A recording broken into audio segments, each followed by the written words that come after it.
you. Good morning. Time to get to work here.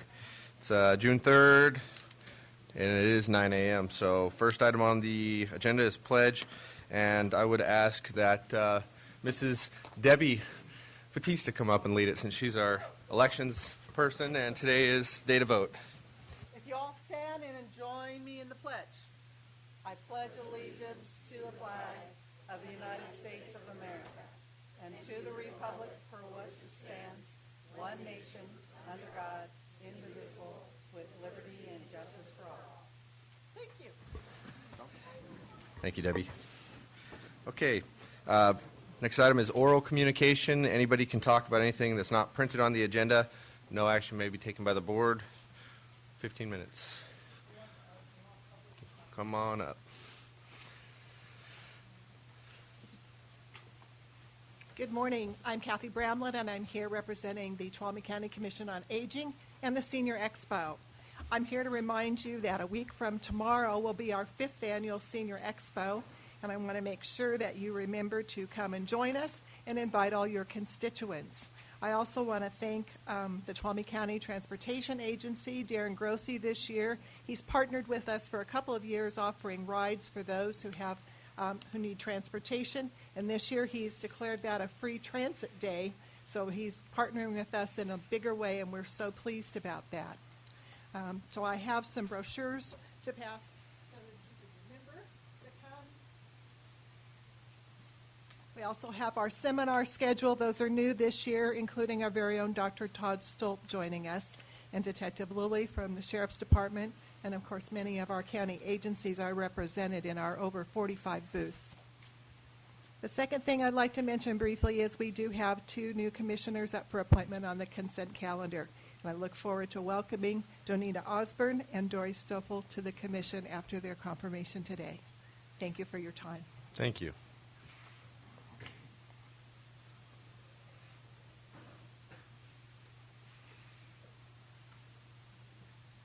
Good morning. Josh White, Unit Chief, County Fire Warden. It is my honor, members of the board and county staff and members of the public, to introduce to you the new Assistant County Fire Warden for Tuolumne County Fire, Paul Avila. Good morning, Chairman of the board, other board members, county administrative staff. Like the Chief said, my name is Paul Avila. Worked for CAL FIRE for approximately 23 years. I've worked both with CAL FIRE and local government departments, most recently San Bernardino County Fire and also with the City of Livingston. Keep this nice and short. I believe I have a lot to bring to the table, and I have a big shoes to fill from Roy Evans. I plan on steering the boat in the right direction in which he was leading it. One thing that was, I guess, pretty pleasing to the ears, met the County CAO, Mr. Petro last week, and would explain to me how the county's weathered the storm pretty well. From the last 2 departments I've been with, they didn't fare so well. So that tells me something, how the county's being ran, and I look forward to working with you day in and day out. Thank you. Thank you. Yeah, welcome. Any questions? Thank you. Good luck. We'll see more of you.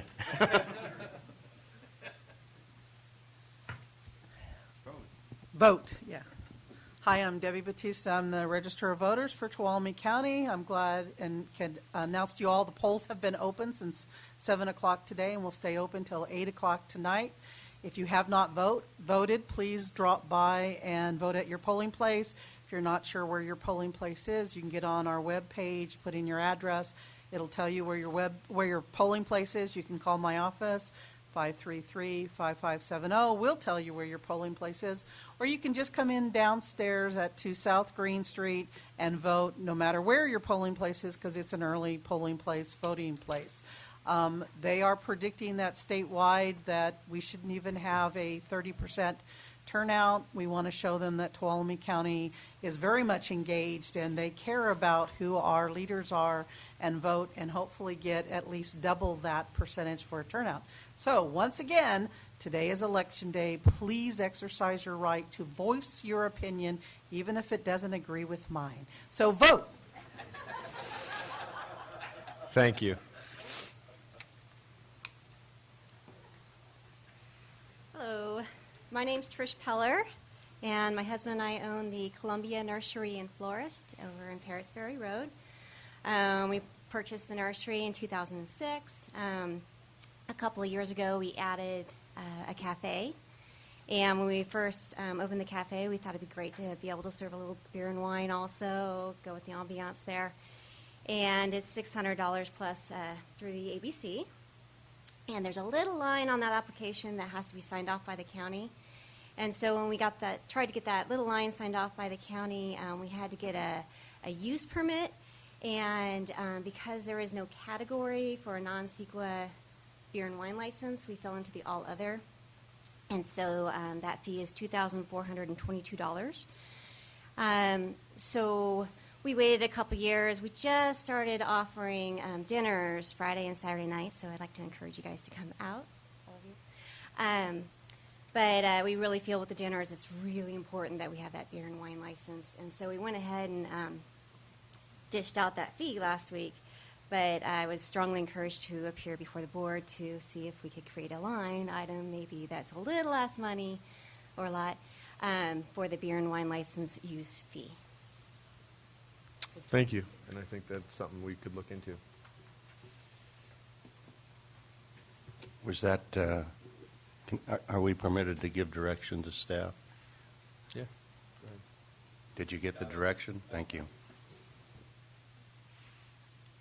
Hi, Vicki.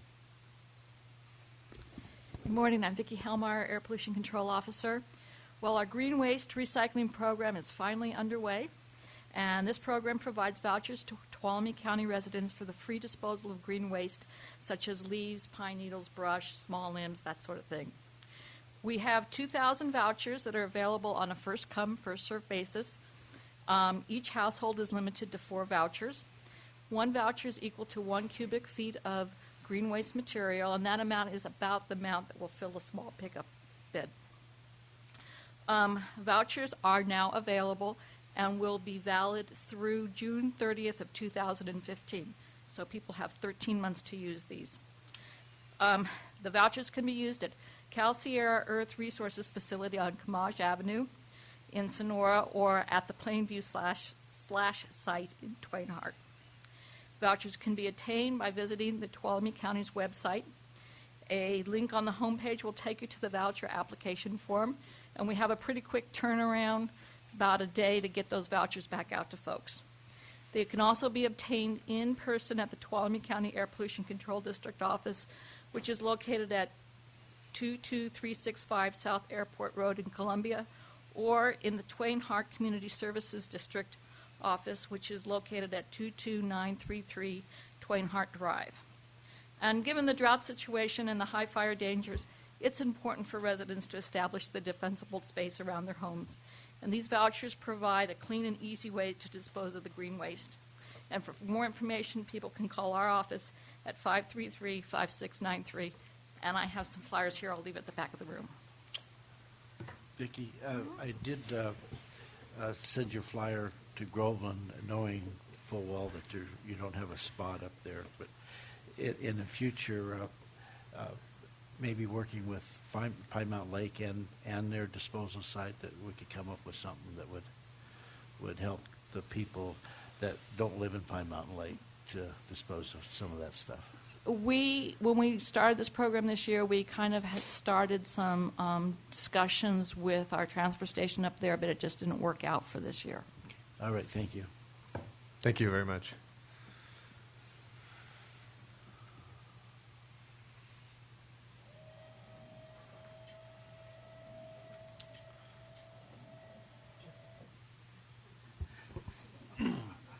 Covered up the best thing. Daniel Richardson, Deputy County Administrator, also your interim airports manager. I'm just here to invite everybody, the community, out to the 48th Annual Father's Day Fly-In to be held on June 14th and 15th at Columbia Airport.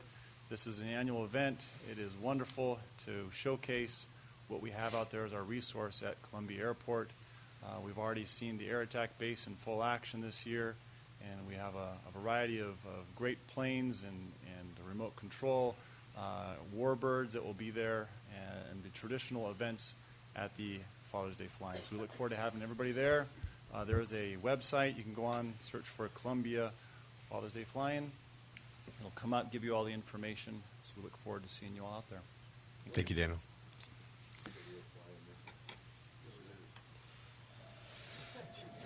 You're hiding the best thing.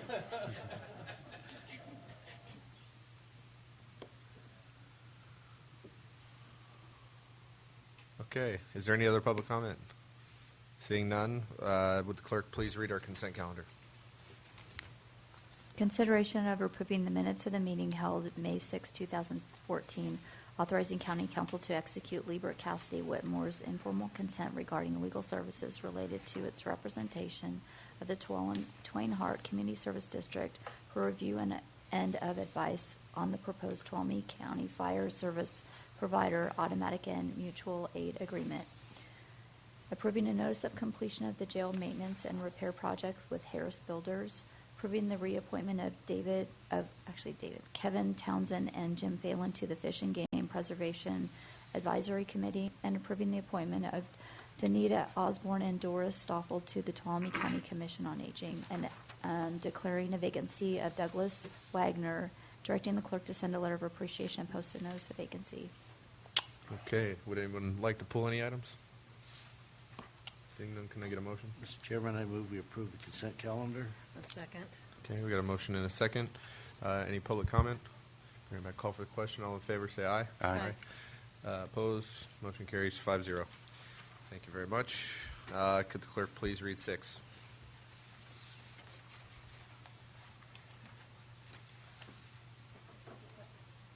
Presentation of county service awards of employees from Human Services Agency and Information Technologies Department. Thank you. Morning, Ann. Good morning. Good morning, Chairman Royce, members of the board. Ann Connolly, Human Services Agency Director, and this is always one of my distinct pleasures to honor someone who has given her career to the county and especially to Department of Social Services. I'm here today to honor Carol Colcord, who has been with the county for 25 years and is currently in Eligibility Worker 3, but she started actually in animal control. So worked as a senior office assistant and an operations supervisor, and then she moved to Tuolumne General Hospital as an account clerk. And of course, we're always on the lookout for good employees, so we managed to steal her from Tuolumne General Hospital in 2001, and she started as an eligibility worker with us. And in that capacity, she's responsible for providing services for people in need of food and medical, primarily medical assistance. So in 2005, she became a senior eligibility worker as a 3, and Carol is a lead worker. She's a subject matter expert. She conducts most of our induction training for our new employees, and she is a mentor for our new employees. And over the past 2 years, she has single-handedly trained 5 of our new employees. And the reason we selected Carol for this position is, number one, her integrity. I've never met anyone with as much integrity as Carol Colcord. She maintains our highly confidential caseload. She is someone who is non-judgmental in the way she provides services and is always kind. Work ethic. Now, Carol is someone who is there. In fact, she's pretty well knocking at the door at 6:15 a.m. And because we don't actually allow employees to start until 7 a.m., but she is there early, ready to get going, ready to help the people in our community. And on top of that, she's one of those people who bumps up against her maximum leave accruals because we can almost not get her to take a day off. And this is all during while she's been helping her family members who have needed her help. And her dedication, it's without parallel. And one of the things I think Carol is most recognized for is her exceptional customer service. She is patient, she is empathetic, she's resourceful. She has worked with other community agencies such as Catholic Charities, and also has provided training to a local caregivers group to try to explain the very complex way that skilled nursing facilities and Medi-Cal, how they interact. And every time I think of Carol, I think of the epitome of the public servant. She's humble, she's modest, capable, and most of all, she demonstrates compassion in working with members of our community. It has been a privilege to work with Carol for the last 25 years, and I ask the board and staff and public who are here to honor her for her 25 years of commitment to Tuolumne County.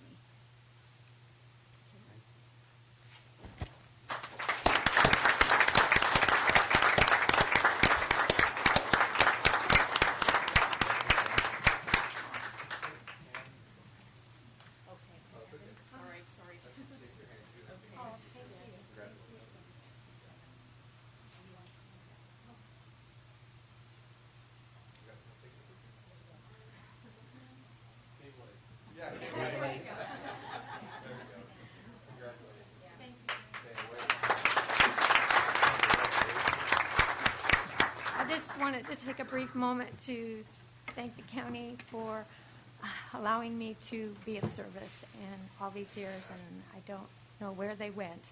I heard a saying just recently that said, time is like the wind on your cheek, and that is truer than I've ever heard it expressed.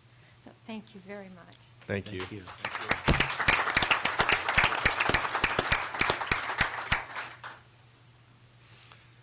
Okay. All right. Could the clerk please read? Oh, okay. Another good Oops. one. Pleased to introduce Colleen Myers. You want to come up here, Colleen? Come on up, Colleen. Colleen can stand. She has unending energy. I asked a few people of her fellow employees to describe Colleen. I know. They said she's vivacious. She's the spark plug. She's also very friendly. She's dedicated, and she's very funny.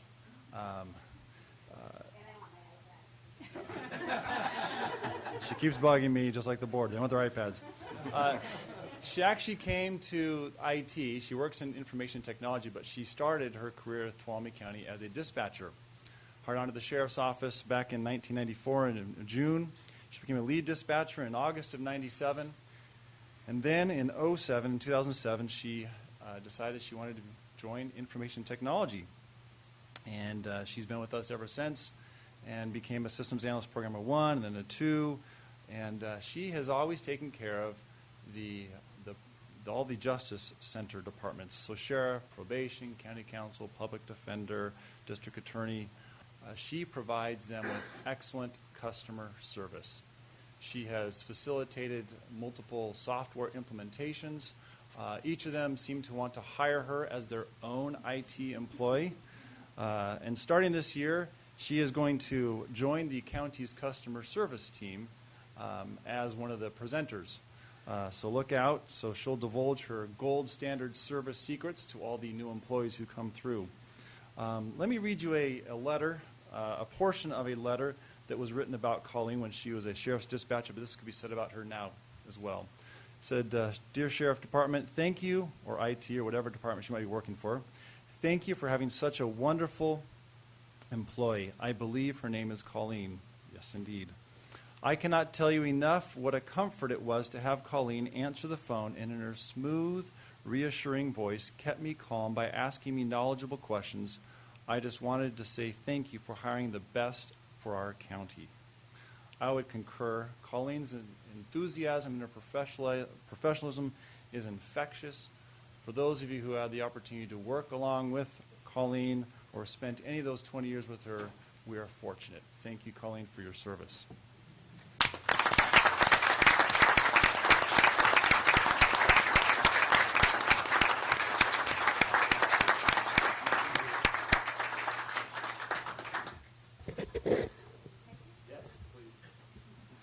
It doesn't feel like 20 years. I'm just a baby. I don't know how this happened. But I really need to acknowledge a couple people. Most importantly, my mom, Pat Newton. she's my role model, and she has made me everything and every person I am today. My daughter Tricia and my son Anthony, many occasions I've missed, and holidays, working at the sheriff's office, and even now, and my husband Scott. He is never complains about the still middle of the night call. My departments are 24/7, therefore I'm 24/7. I was a sailor 24/7. I am your IT analyst 24/7. When I started working at the sheriff's office 20 years ago today, I gained more than a job. I gained an extended family. And some of that family is here. The sheriff actually married my daughter and her husband recently. Like families, we can be dysfunctional. We don't always see eye to eye. 7 years ago, I left that family to come to IT. I've met Sarah, Chief Arnold, Linda. I talked to Jennifer before, and now I had a face to go with the voice. And I've learned that although I work at IT, I work for the county of Tuolumne, and I think that's forgotten sometimes within our departments. And while I acknowledge that there's times that people, small groups or departments need to come together, I see value in the saying of their strength within numbers. And I would like to see more of our departments pull together and become one, because I think greatness happens when we all work together. Thank you.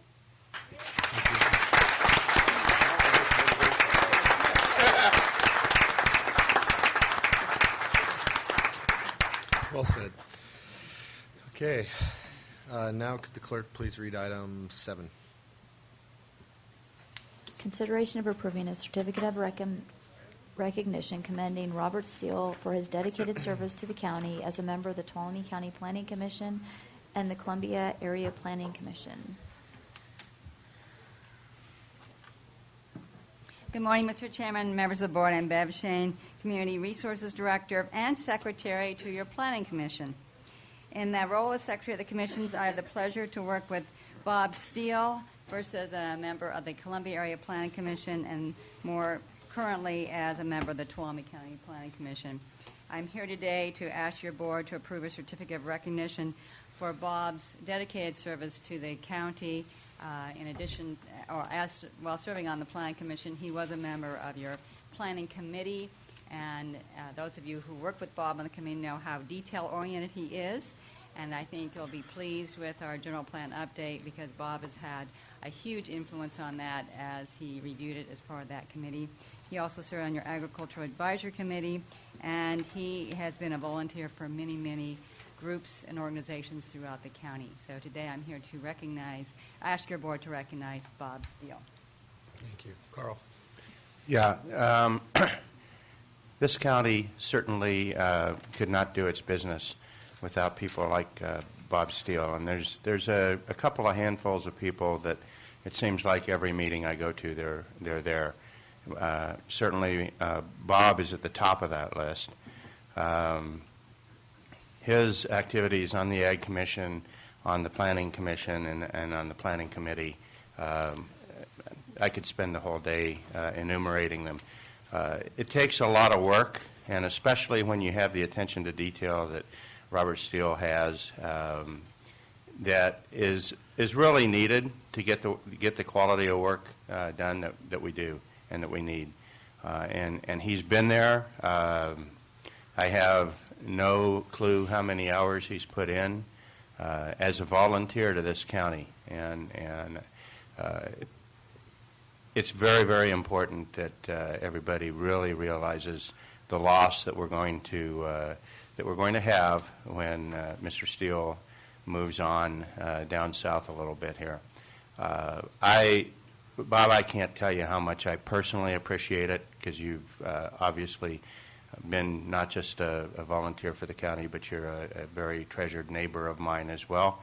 And the things that you've done for the 5th District specifically, but for the county in general, are incredible. And I just wish you Godspeed and thank you from the bottom of my heart for everything you've done for this county.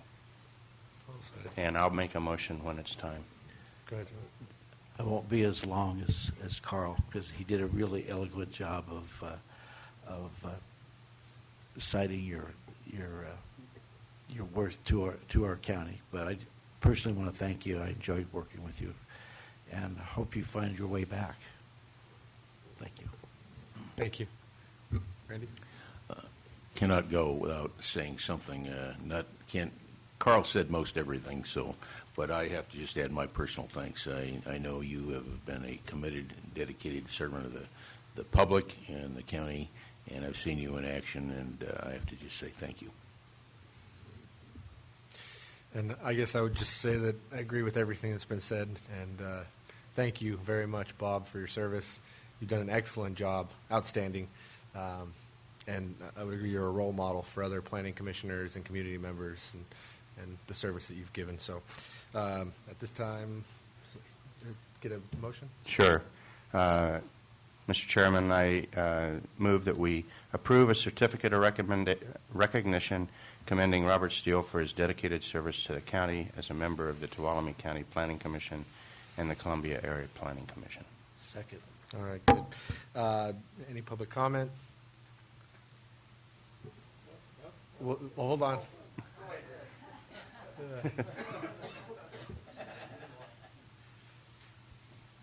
Vicki Helmar, Agricultural Commissioner. I just would like to publicly thank Robert for his time on the Agricultural Advisory Committee.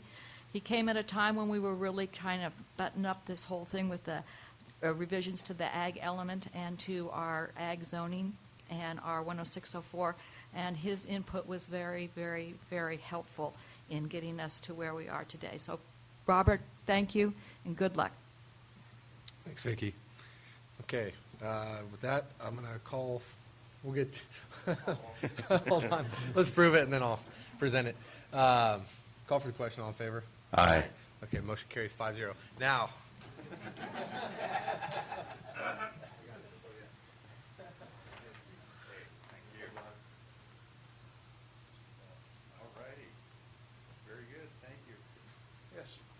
Thank you, Mr. Chair. And I can say it's nice to see you in that seat, brother. Thank you. Thank also, you very much. The rest of the Board of Supervisors, especially Supervisor Rotifer and the county staff, Director Shane. And in the audience, we have former Supervisor Dick Plan, who appointed me the first time to the Columbia Area Planning Commission. I would like to say that it's been a wonderful experience serving the county and on a deliberative body, hopefully making the best decisions that we could either recommend or accomplish. And I've enjoyed it. I've enjoyed working with Director Shane, Mike Laird, and Chris Mongstein on the staff of the Planning Commission. And it's just been a wonderful experience again. And I thank you for the appointment and the time that you've allowed me to spend on the Planning Commission. Thank you. Thank you, Bob.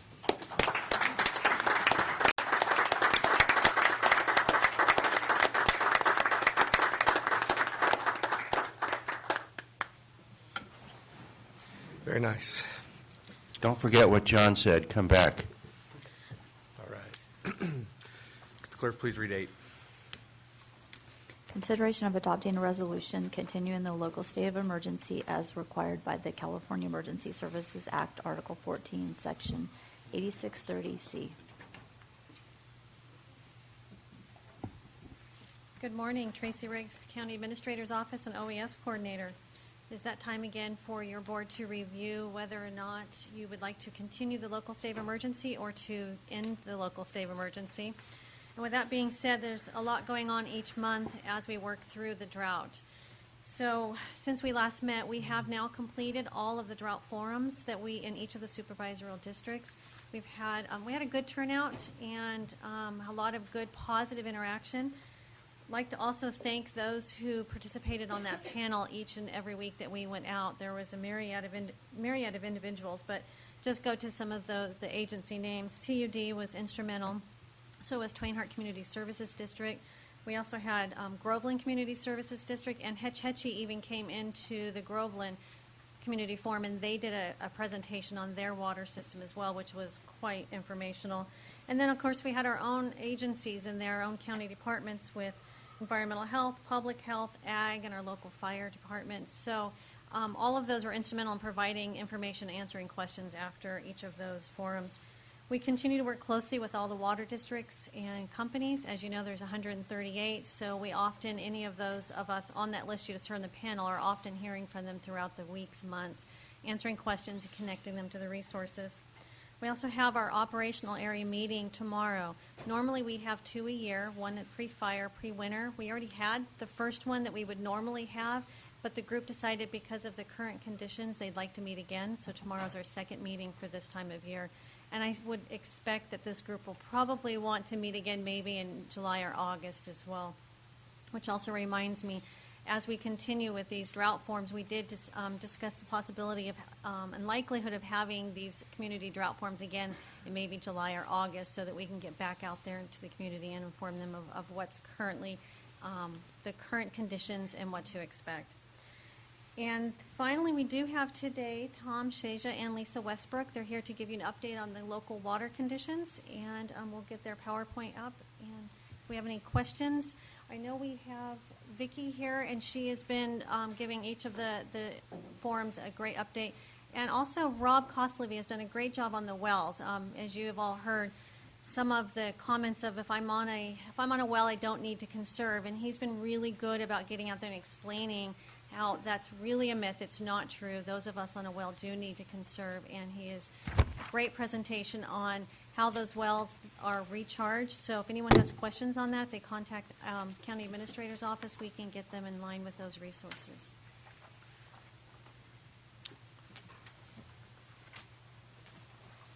Thank you. Good morning, Morning, Tom. Chairman, members of the board. Thank you very much for giving us the opportunity to work with you and the county to keep this declaration of emergency going.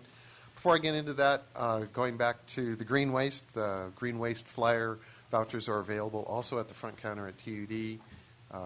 Whether you know it or not, the Cal Sierra facility is on TUD property, and we lease that to them, so that we're a very active participant and we want to support that. Also, before I get into some of these slides, I want to thank the county for doing so much on those community forums. I thought that they were quite helpful and helped us get in good communication with our county residents and provide information in a timely manner. So here's a map that you've seen before. And it's of our system. Both Pinecrest and Lyons are full.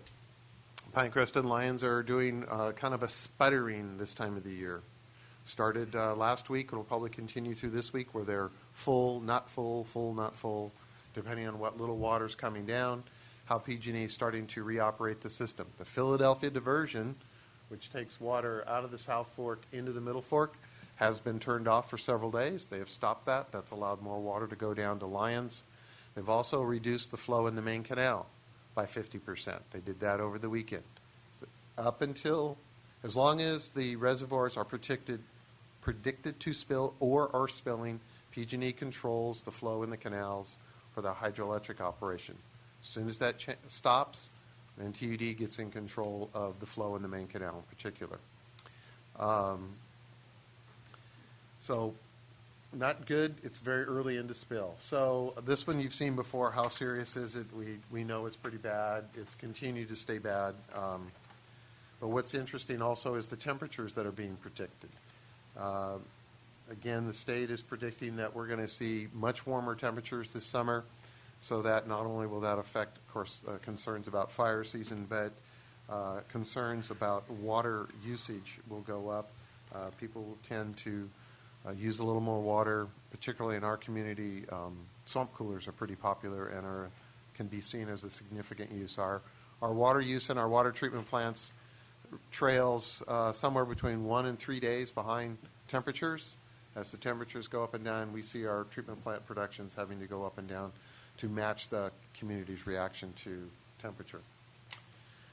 And this is just my little friendly reminder that even the governor's letting his lawn go brown. That is the state capitol. But this is what Lyons looks like on this next slide. That was taken Saturday in the morning.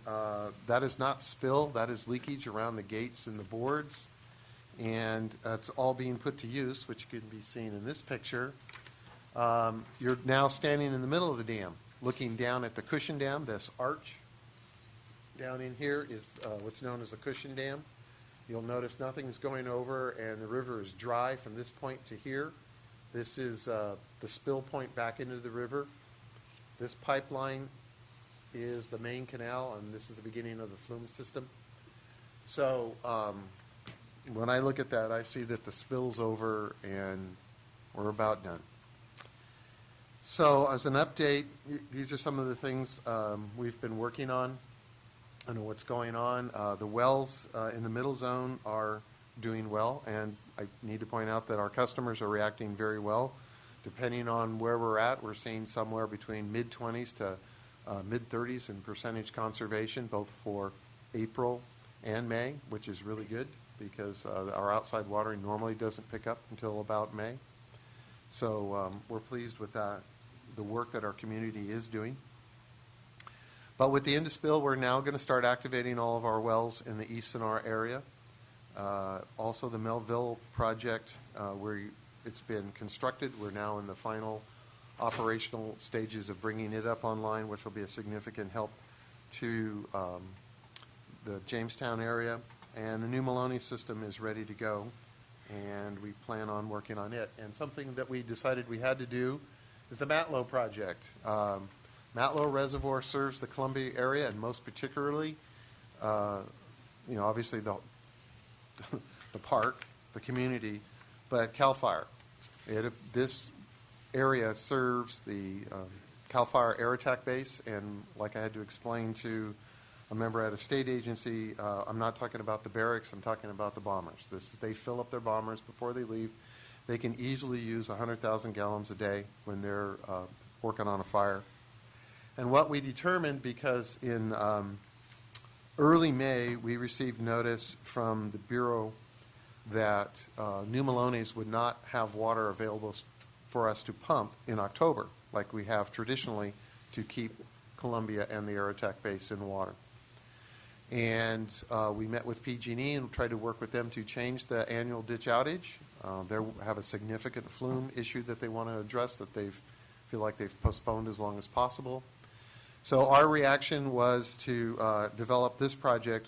The Matlow Reservoir is fairly small, about 6 acre feet, but it'll carry Columbia for most of the week, about 3 to 4 days. So we have a very, very, very willing property owner, because we do not own the land where the Matlow is. We have a right from the 1800s to flood the property up to its current size. So the property owner is allowing us to essentially more than double the capacity of the reservoir. He's working with us, very cooperative. So on the 27th of this month, our board authorized the expenditure, and on the 28th, we started moving dirt. And we're moving roughly 32 to 35 yards of earth every 2 minutes. We've brought in the excavators. Excavator that you see there has a 40-foot reach and a 72-inch wide bucket, and the trucks hold 40 tons of material, and we're disposing it on site. The county staff, both Bev and Duke, work with us very quickly to get our permits. We were able to get a biological clearance, a cultural resource clearance, and an exemption from the Fish and Wildlife, and we are moving forward. And the intent is to have this project finished by the end of June. And then we'll have enough time currently, based upon the Bureau's indications, that we'll pump all the water out of New Maloney's and fill it up, and then keep it full throughout the summer so that it's ready for the community use and the air attack base use. And then we're still working on our essentials, making sure we've got plenty of water for our health sanitation. We believe as this into spill is extended, we're in a little better position than we first thought back in January. And do you have any questions? No, I want to thank the TUD staff for their tremendous cooperation and help with our community outreach programs, our joint community outreach programs. They were great. I would offer that on your second slide where you've got that nice map, and up in the upper right-hand corner it says snow melt, you ought to put snow melted because it's gone. I can do that. But I've said it every time this subject's come up. I'll say it again. We're not out of the woods, okay? This time of year, we'd normally have considerable snowpack still left up there to feed pinecrest and lions as we extract the water out. And we don't have that this year. So even though both reservoirs are full, we are far from out of the woods. So I think we still need to be very serious about our conservation efforts. Tom, I had Yes. a constituent. Gave me a good suggestion about your signage. Really like the signage that is out there, and suggested that periodically do something, put something else on it so that people will you get used to seeing them and they'll look at them and really reread the message. They blend in after a Mhm. while. After a while, correct. We've talked about relocating them, putting some trim that's bright Something colored that- on it, something to try to like, Something oh, that draws, yeah. Exactly. refreshes the attention. Thank you. Also, a subject that kind of came up related, we're going to have a lot of visitors coming up that may not have the vested interest in the county that we had before, or that we have with our own residents. And possibly leading into the signage, maybe we have some change in the verbiage that is more, in some places, that's more directed at our visitors. We've got a banner that put across Main Street in Sonora, and then Lisa has been working with getting some. Why don't you explain? I've been working with the Visitors Bureau and actually talked to them last week as well, and with Tom Trott at Twainhart, because he's very concerned about this issue as well, Carl. So I have some signs that we are getting printed that are like tabletop signs, and what we're thinking of doing is actually having a meeting to discuss the issues with the local lodging industry as well as rental agencies to see if they have any questions and if they'll display those signs. Yeah, we might be able to help you with that a little bit. Okay. Nodding her head, yes. Okay. Okay. Anything else? Yeah, let's get a motion. Okay, Mr. Chairman, I'll move that we continue the state of local emergency due to the drought conditions and the imminent threat of disaster. I second. Motion second on the floor. Any public comment? We're going to call for the question. All in favor? Aye. Aye. Carries 5-0. Thanks for being here. Really appreciate it. Yeah. Okay. Item 9. Consideration of approving Amendment Number 1 of the Memorandum of Understanding with the Groveland Community Service District for inclusion of the County Fires Protection Agreement with CAL FIRE. Staff report.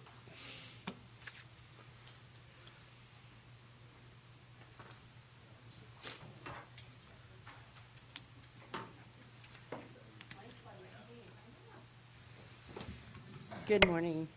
Maureen Frank, Deputy County Administrator.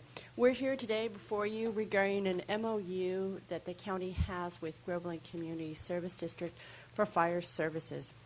As you know, in December 2012, the county entered in this MOU for fire services with Groveland Community Service District, and basically the MOU called out for the county to amend its agreement with CAL FIRE to include Groveland in that fire service agreement.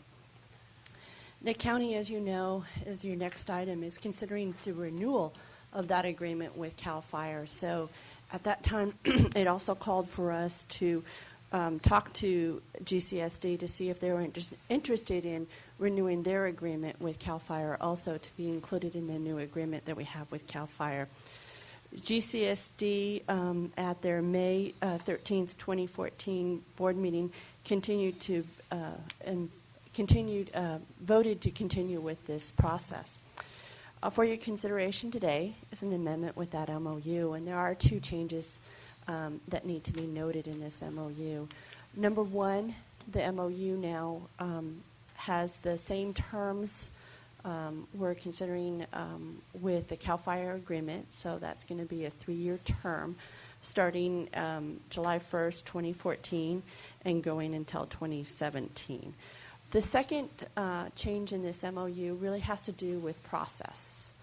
The original MOU that the county signed on with GCSD had all of the bills coming and being processed through the county.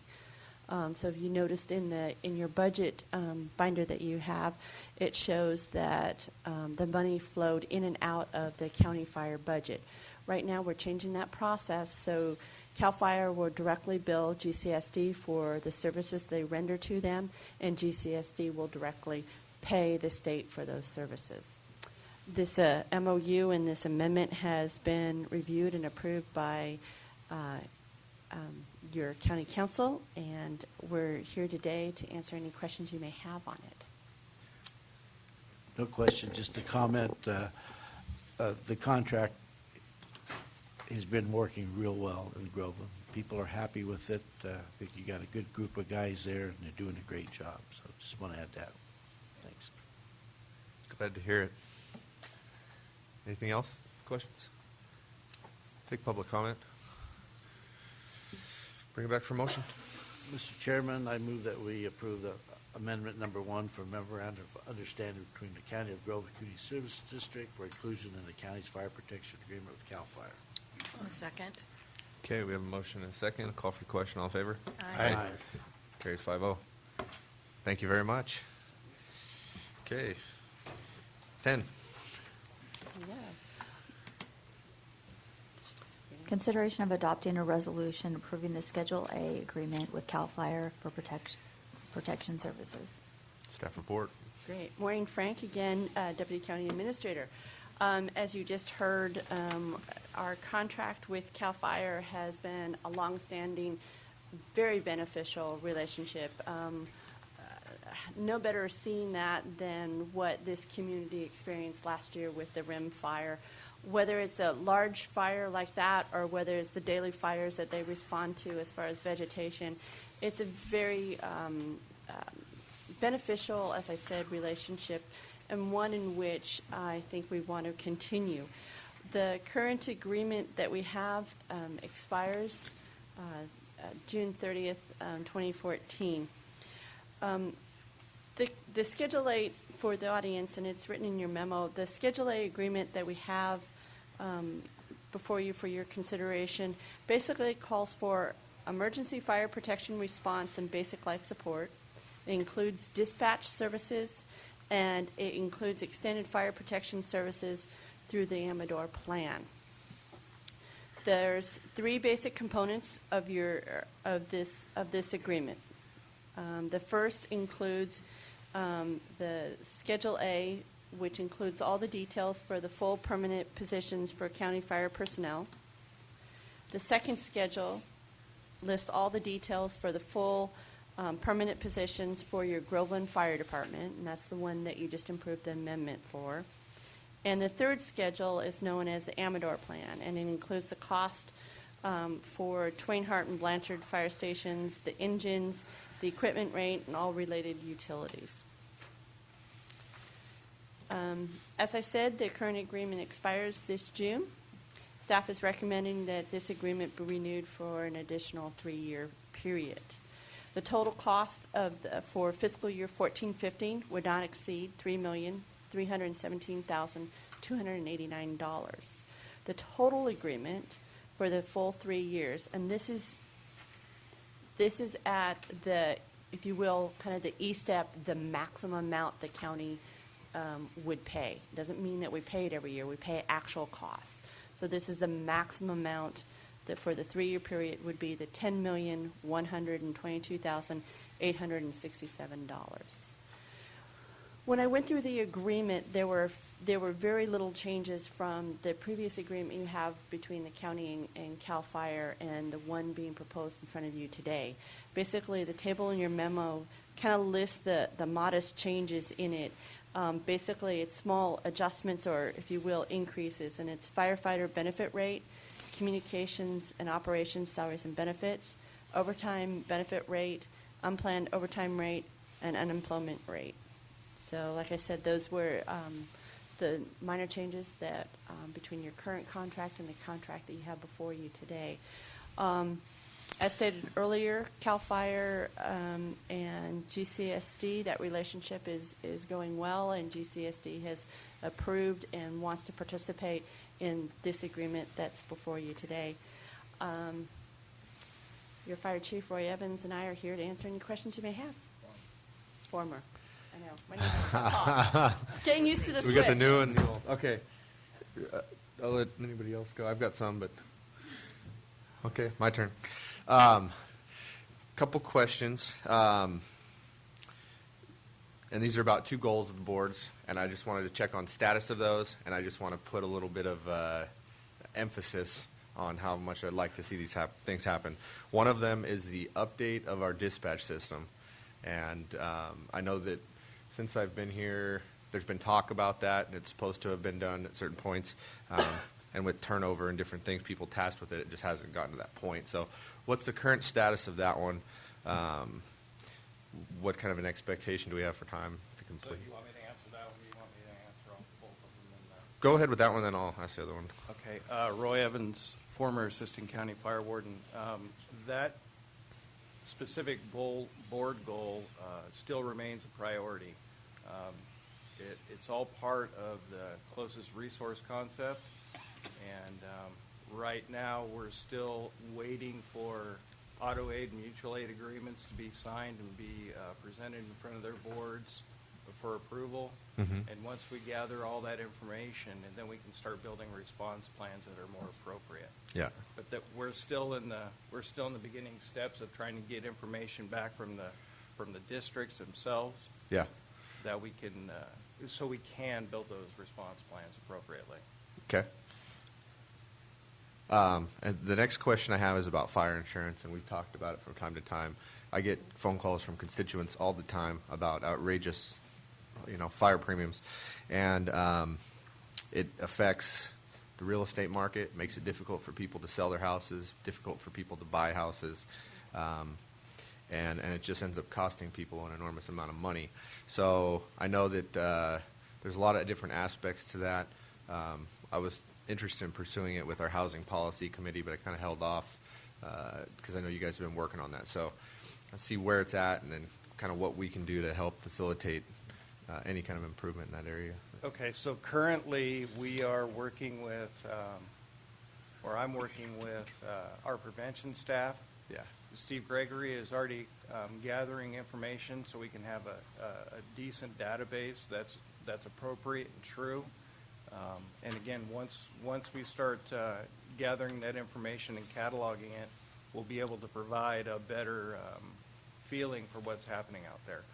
The people are being denied insurance for various reasons, not just fire issues. So we want to make sure that we gather the appropriate and correct data. Mm-hmm. So we're already working with our prevention staff's already working with us to try to get that data. So again, it's high on our priority list. Thank you. And then besides that, I just want to thank you guys for all your service. Firsthand, we got to see it during the Rim Fire, see you guys in action, and you guys do an amazing job. Another interesting note, just for most people, I know that most of the board knows this, but over 3/4 of your calls are usually medical aids, and we've got a pretty I got to think of a nice way to say this. We have an aging population, and with that comes specific needs for services, and that's very important, especially when we have a sprawled out county with little pockets of communities all over. It's difficult to cover that much ground. So this is really important, and like I said, I wanted to thank you guys. And with that, I'll just ask for a motion unless anybody else has a question or comment. I just have one comment, and that is it just deals with the Jamestown station. I want to keep that open, and I hope that stays on your priority list, Mr. New Assistant Chief Fire Warden. Okay. Agreed. Yeah, no, just since I have the ear of a new Assistant County Fire Warden, coverage in the Columbia area is also an issue. I know that you folks have looked at moving some hardware around to enhance that, and I would encourage you to continue to look at that and look for opportunities to do that. Anything else? And I echo all, thank you very much for everything, past, present, and future. It was not an enjoyable experience, but it was a very informing experience to get out and have my clothes smell like smoke like yours do during the rim fire. So thank you very much. Okay. You get a motion? I move to approve the resolution approving Schedule A agreement with CAL FIRE for fire protection services. Second. Is that a second? Okay, got a motion and a second. Is there any public comment? Bring it back, call for the question. All in favor? Aye. Carries 5-0. Thank you. Could the clerk please read 11? Consideration of approving correspondence with the United States Forest Service encouraging timely and creative solutions to reintroduce grazing on rimfire allotments. Morning. Daniel Richardson, Deputy County Administrator. As a result of the rim fire, of course, the landscape changed, and part of that was grazing in the Groveland Ranger District is unable to occur this season. The district has been closed to access, and that includes the grazing. And so we brought this item to the Natural Resources Committee. What could the board do to encourage the reintroduction of grazing in that area of the county?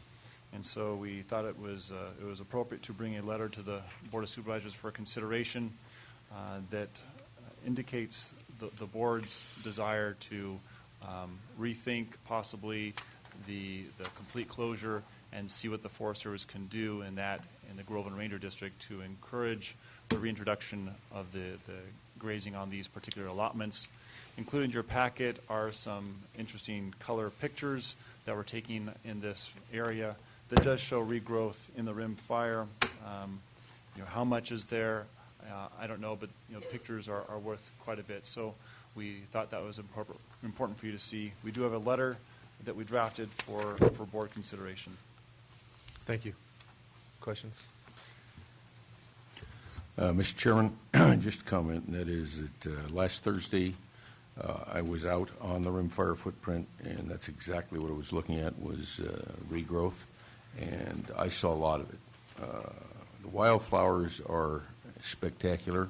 Unfortunately, the public can't see those, but there is a lot of grass and other feed for cattle, and I did see some dry patches. I'll have to admit that. For instance, on the lava cap where the soil's not very thick, they were dry patches. But I also saw panoramas of green coming back on the ground. And here's one of my problems, and that is the fact that we don't have cattle back on there. The Medusa head, a noxious weed, is rampant out there, and they might have eaten some of that in the early days. It's beyond that point now, but I think we blow it, in my opinion, not having at least limited cattle on the footprint to help us deal with some of these issues. There's a lot of feed out there. Thank you. Carl? Yeah, also, not being a cattle expert, but my understanding is that the cattle grazing also inhibits acts to inhibit some of the invasive species, the noxious species, some of which Supervisor Hanvel's talked about. There's opportunities out there, and I really believe that the Forest Service is taking a one-size-fits-all approach to this. They ought to be looking for opportunities to get our ranchers back on the landscape, not just approaching this from the standpoint of what makes their job easiest. And I just seriously believe that their policy is misguided for economic reasons, for environmental reasons, for all host of reasons. We need to get these folks and their cattle back on the landscape. Yep. Yeah, I was out there a couple of weeks ago, and especially in the Cherry area, I noticed an awful lot of regrowth. And I did ask the question to the person who was giving me the tour, the Sester, I guess, acting district ranger, as if there was any dialogue with ranchers, and he said that there was, and I was just going to ask Stuart, I know he's got a grazing permit that area, if there have been in dialogue. And one of his answers to me was they had an issue with putting up back the fences, the drift fences, but I did see some being put up while I was up there. Is that something that you guys are doing, Stuart, or is it something the Forest Service is doing, or is that SPI? Thank you.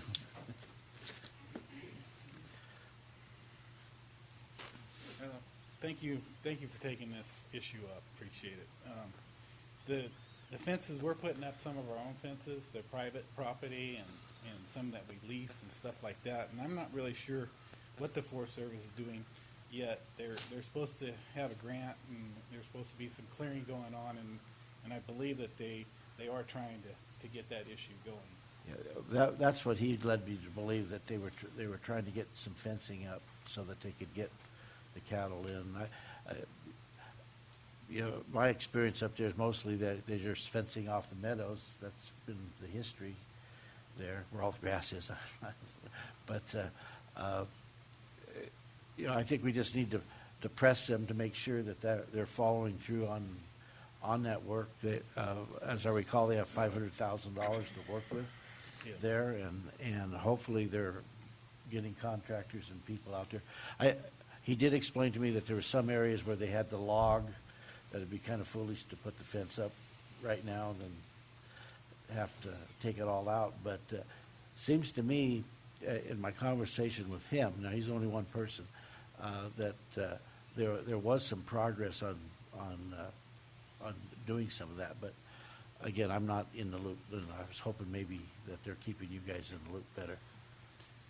Should I go on with my spiel, or do I have to wait? Or I have some comments, but I would like to hear from some Sure. of the audience members first. Yeah, that's fine. We'll do public comment. Okay.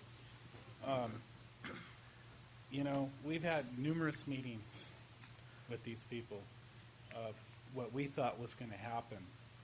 This was like in November and in March. We went on a tour, which we knew it was too early, but we kind of knew it was going to go on. I've been here all of my life, seen these fires, and I know what happens.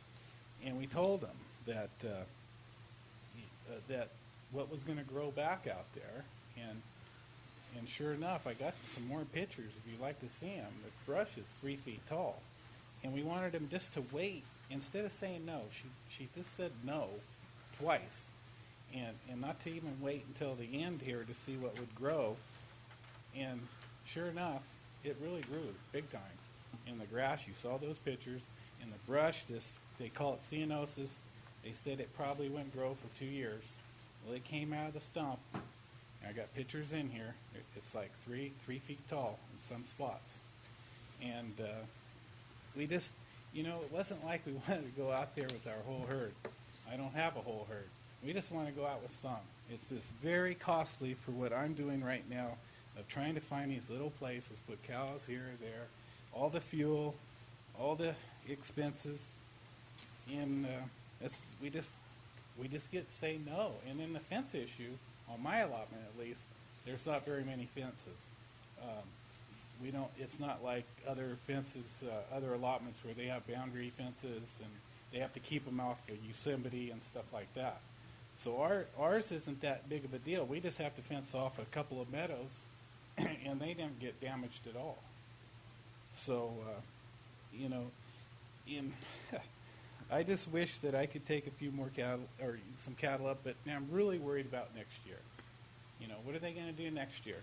And I thought the whole thing was about this is a perfect opportunity for them to reduce this fire hazard and start over.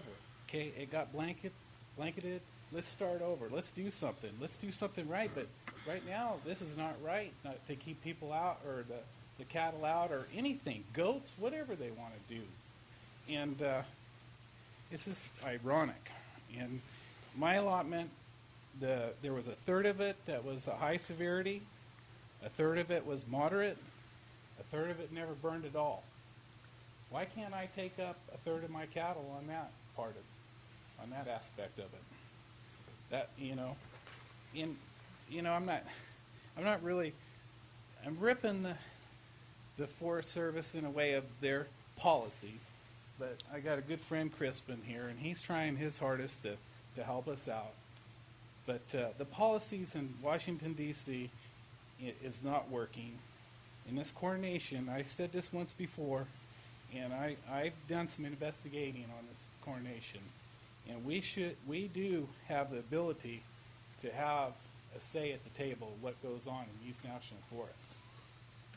We can be in the decision making, and that's going to have to happen. Otherwise, this is going to just keep on going and going and going, and you're going to lose revenue from me, which isn't a whole bunch, but it's some tax revenue, and we lose our ground down below, and that's open space we have to sell, and we need these mountains for these cattle. It's a business. It's not a hobby.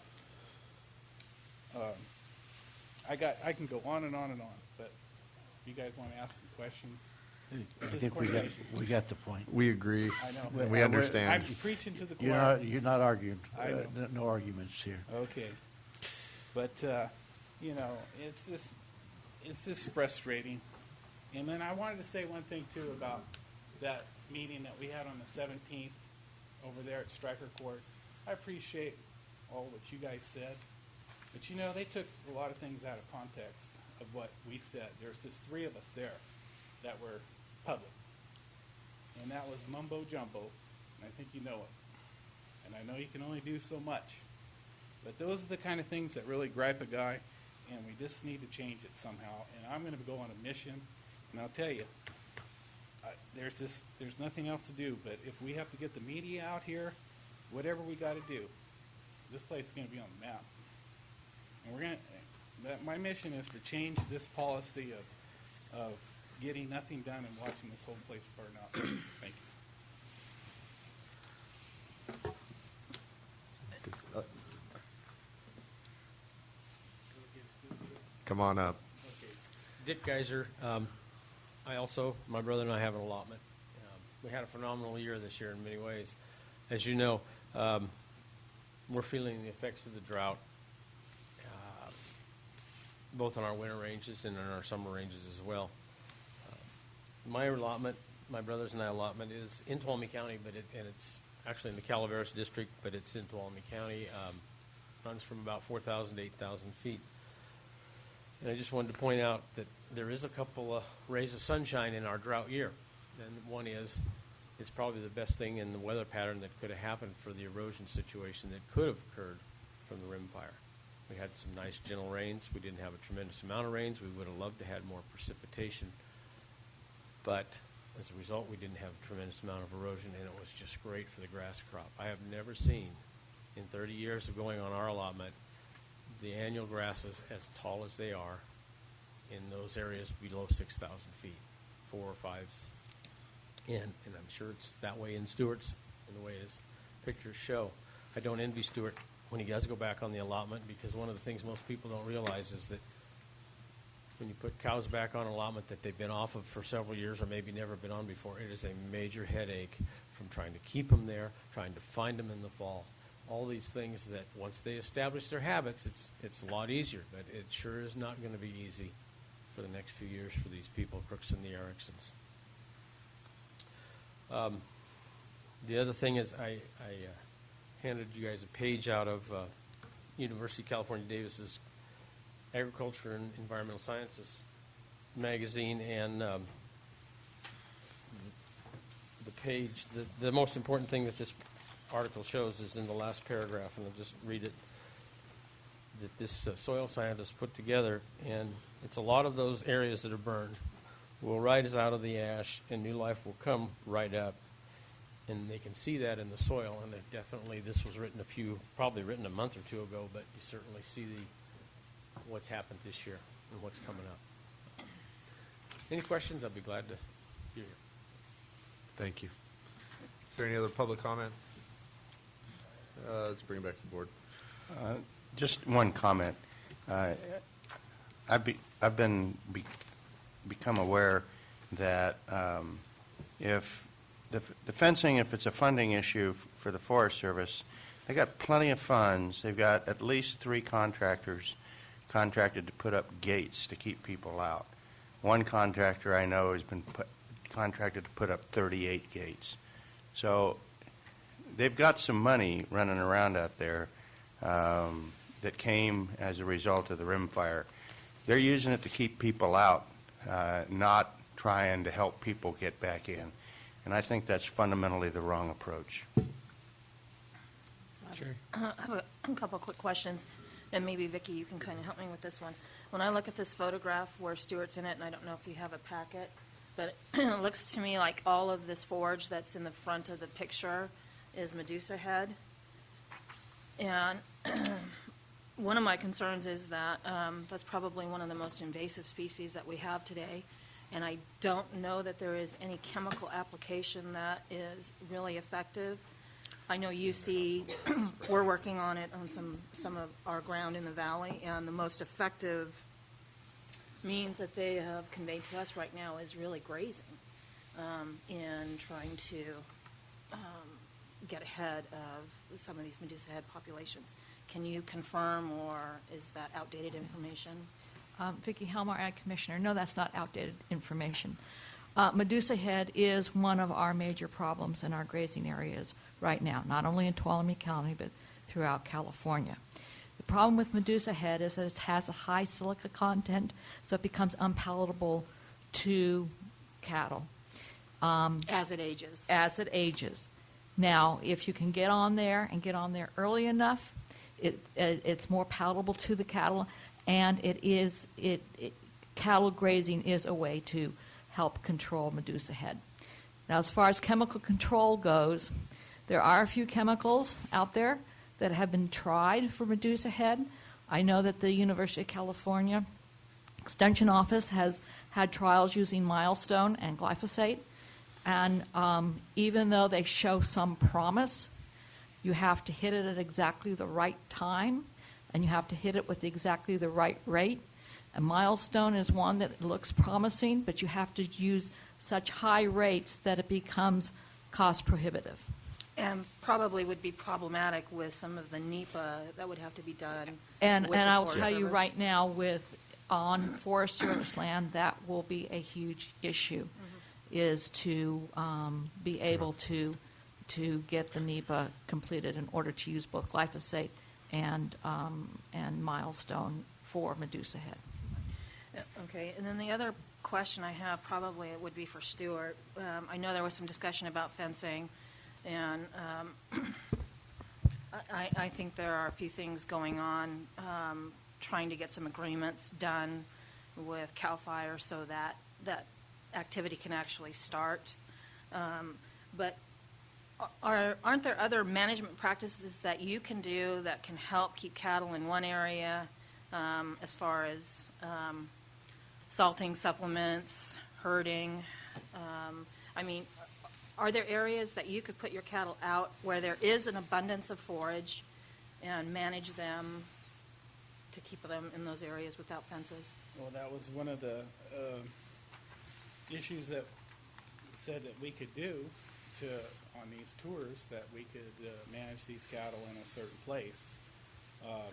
Bull Meadows is one of them, and that's where that Medusa head. And that Medusa head came in from one of the previous fires when they went in there with tractors and stuff and did a bunch of ripping, and that's how that all came about. We kind of had it kept down a little bit, but while the fish and game people were glad to have the cattle out there and try to keep that to a minimum. But yeah, it's easy to salt them and put, supplement or do something, and herding and be very easily done. Okay. So, when you're ready to talk about this letter, I've got a couple of suggestions on language. Go for it.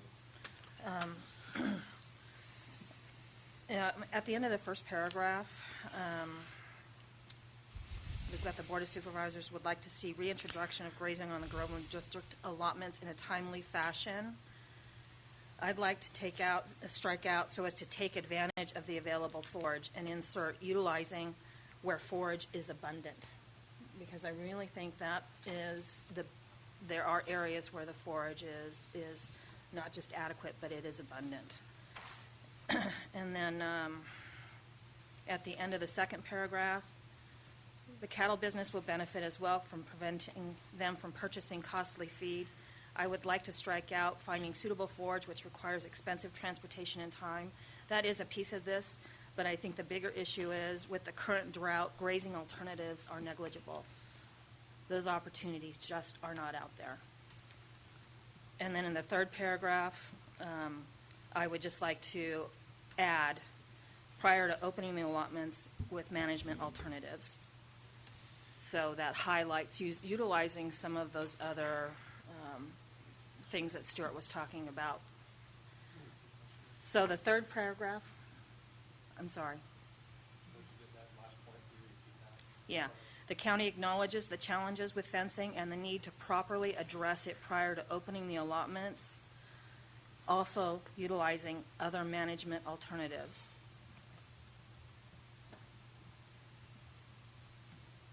That fits in with, reopening the area, and you could list them out as like salting, herding.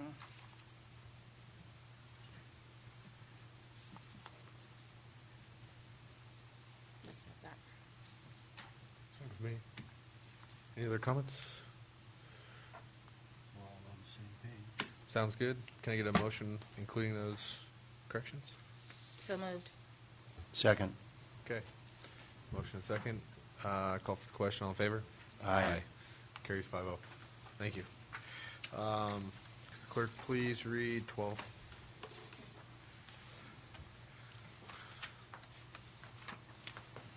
Consideration of approving correspondence with the United States Forest Service and the Bureau of Land Management, encouraging the balanced implementation of the U.S. Fish and Wildlife Service's final rule to list 3 Sierra amphibians under the Endangered Species Act. Daniel Richardson, Deputy County Administrator. We offer you today the Frogs and Toads letter number 4. We've been active on this potential endangered species program for these 3 species of frogs and toads, the Sierra Nevada yellow-legged frog, the mountain yellow-legged frog, and Yosemite toad. They have now issued the final rule. They are now endangered species. So what is the next step is by June 30th of this year, each of the agencies where these species are located need to determine what steps they're going to take to protect these species. That would be the U.S. Forest Service and Bureau of Land Management in this area. They have submitted plans to Department of Fish and Wildlife, and those plans have not yet been approved, but they anticipate them being approved shortly so they can manage for them. The question is, how are they going to, is anything going to change on the forest to manage for these species? At our Natural Resources Committee meeting, we did ask that of our Stanislaus National Forest representative, and they stated that they did not anticipate in their plan that they submitted there would be any significant changes to how they are currently managing the forest. We have not, that has not been approved yet, but that's what we understand.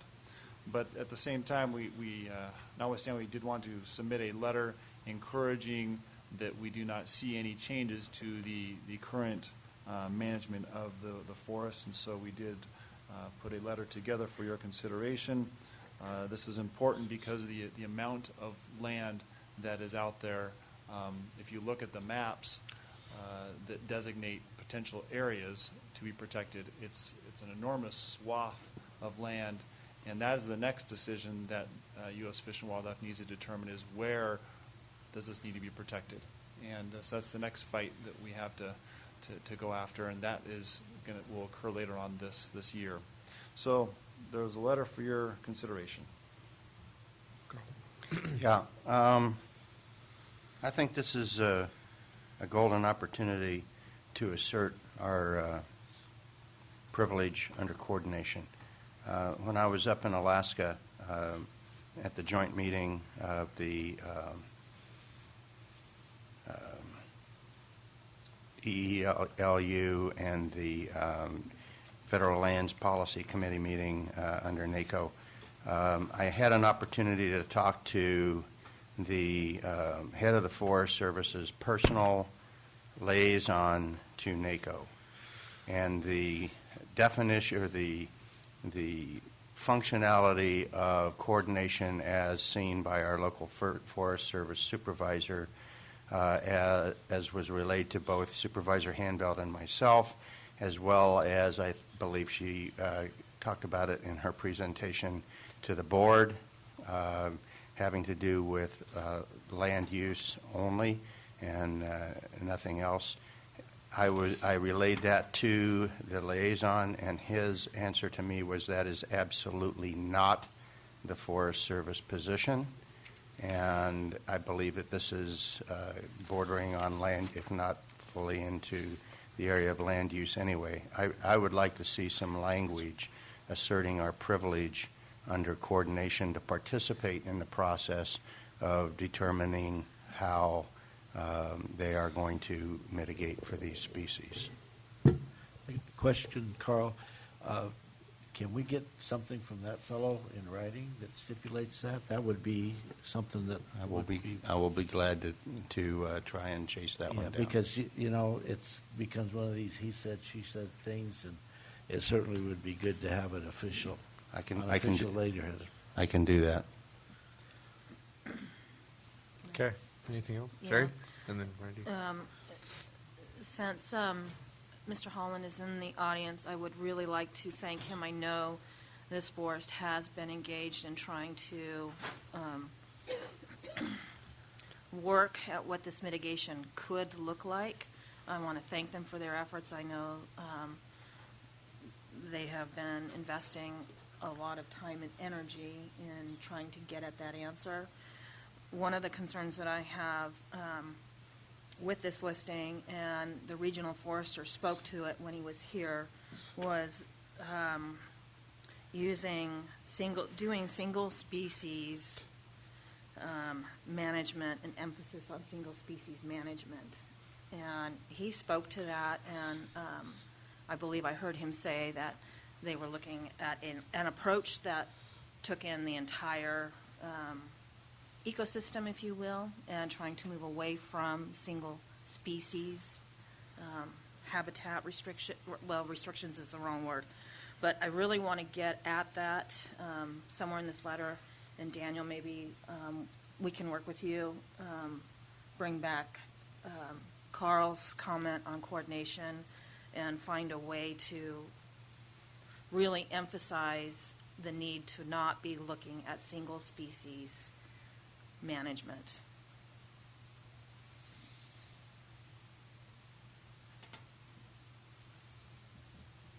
So can we work with Daniel maybe and bring this back after lunch? Okay.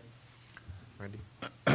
Yeah, I have a number of issues with the whole frog. It probably qualifies, I'm not an expert on that, but probably qualifies to be listed as an endangered species. But how you deal with the endangered species seems to me you deal with the root cause of the threat.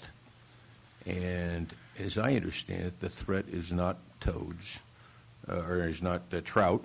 It's, while that may be a minor threat, the real threat is a biological disease attack. And it doesn't make any difference how much critical habitat you establish or what you do with that habitat. If you don't attack the root cause of the disease, the toad and the frog's going to go the way of the dodo bird. They're just not doing it right. designating critical habitat isn't going to make any difference unless you attack the root cause. And so there's a fundamental flaw in the process, and that's what bothers me. I like the frogs. Okay, I'd like to keep the frogs, but just designating an immense amount of critical habitat, even if you were to do nothing in the area, would do nothing to save the frogs. They'll eventually reach equilibrium population with the disease or go extinct. You got to deal with the problem, and that's what the Environmental Species Act, and that's what all the rest of this protection scheme does not deal with, and that's the problem. So somehow I think we need to encourage and get the right people to look at this, and that's including the people in Washington that do the designation. Yep. Anything else? Yeah, I think this board has made those comments on numerous occasions. Yeah. No disagreement. Beating our head against the wall. Is there anything else, or are we just going to direct staff to work with you on that and come back after lunch? We'll do public comment. I just wanted to say that we've scheduled a meeting with the Forest Service and the committees on the forest for next week on this particular issue. It's one of those things where we probably are going to be aligned real well with the Forest Service, and just it's going to be probably us versus Fish and Wildlife as to what's going to happen. But just to let you know, there's some coordination going on that way anyway. Thank you. Okay. I'm okay with that. Do we have consensus? You guys good? Yeah. You good? Okay. Very good. I think we're on 13 now.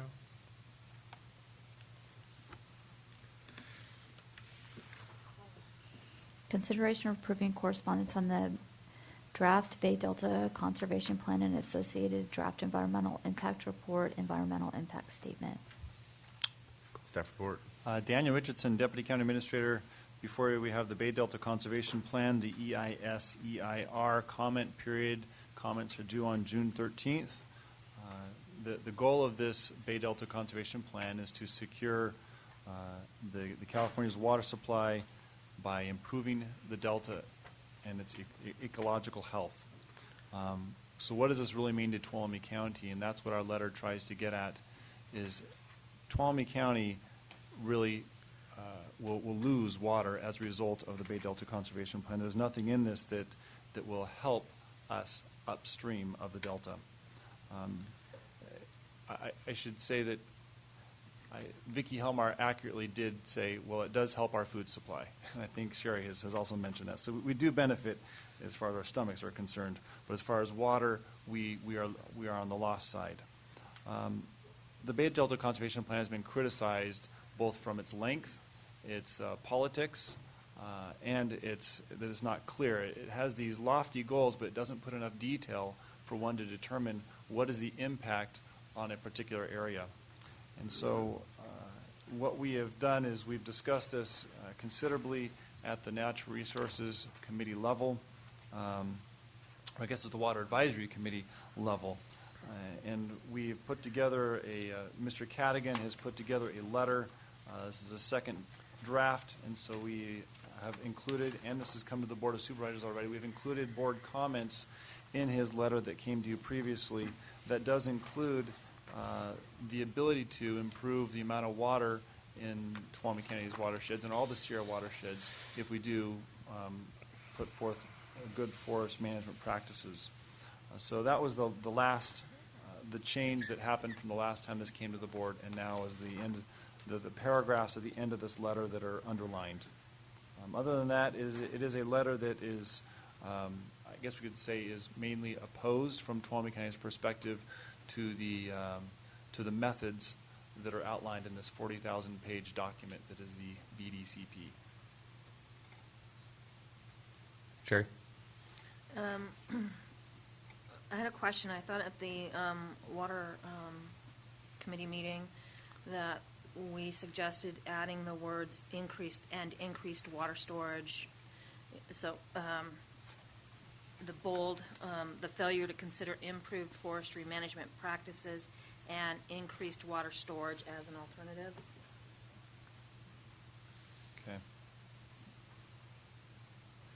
My memory's the same. Good. Randy? Yeah, I am concerned. I know Mr. Cadigan, I don't think he's here today. He was a little worried about how we say what we say politically, but when it comes right down to it, the twin tunnels, which are the essence of this program, the bond for this would be $24.9 million, but the real cost would be much greater because it is bonded and there'd be indebtedness, and it'd probably cost 2.5 times that or more. The problem is it doesn't generate any water. It doesn't change the water picture in California at all. It actually exacerbates the problem because, like we said, it's going to take water from the San Joaquin, not the Sacramento and North, but only the San Joaquin watersheds to support the Delta.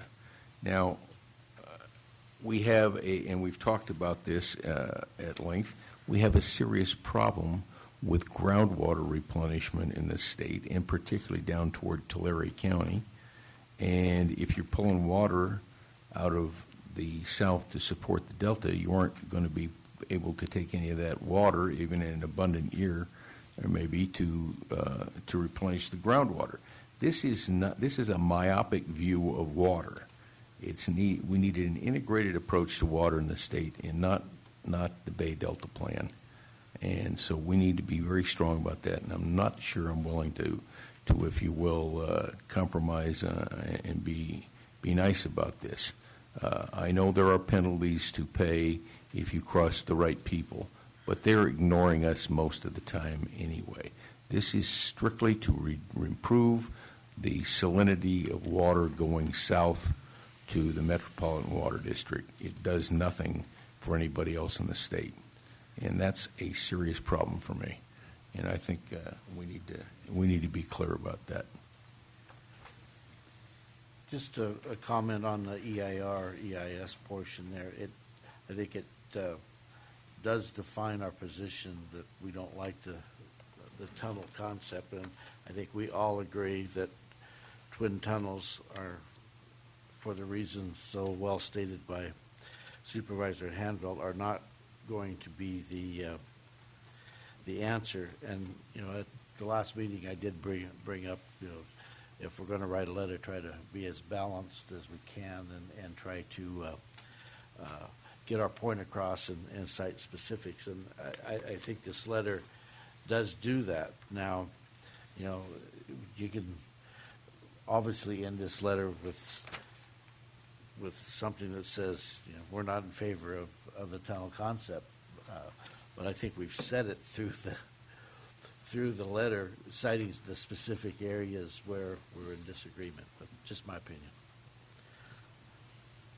Yeah, I think the letter with the addition that Supervisor Brennan pointed out, I think the letter is balanced. I think it gets our point across without hitting him in the head with a sledgehammer.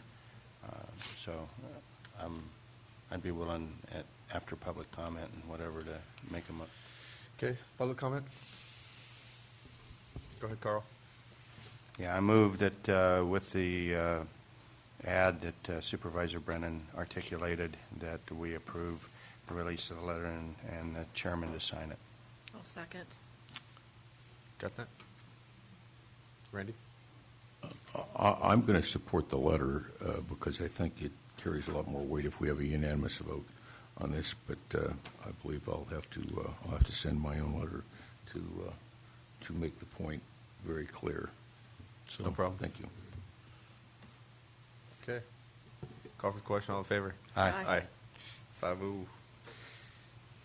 Clerk, please read item 14. Consideration of approving correspondence on the options related to the proposed state water board. Bond. Staff report. State water bond. Daniel Richardson, Deputy County Administrator. We have numerous options, draft state water bonds that have been proposed. I think last meeting of our Water Advisory Committee, it was up to 11 different versions out there. And the question is, which version is likely to be the big winner? That's up in the air. And so a couple of board members from is it Tulare County and Yep. I think it was San Joaquin. I mean, they got together and said, you know what, regardless of what bond measure gets put on there, we need to establish principles that we agree upon to make sure that we all the counties want to see these included in whatever bond is the big winner. And so we have a letter before you that they would like all boards of supervisors to sign on to. And so that's what's before you. It's not a comment letter from the county. This is a letter that they prepared, and they're requesting your support. Okay.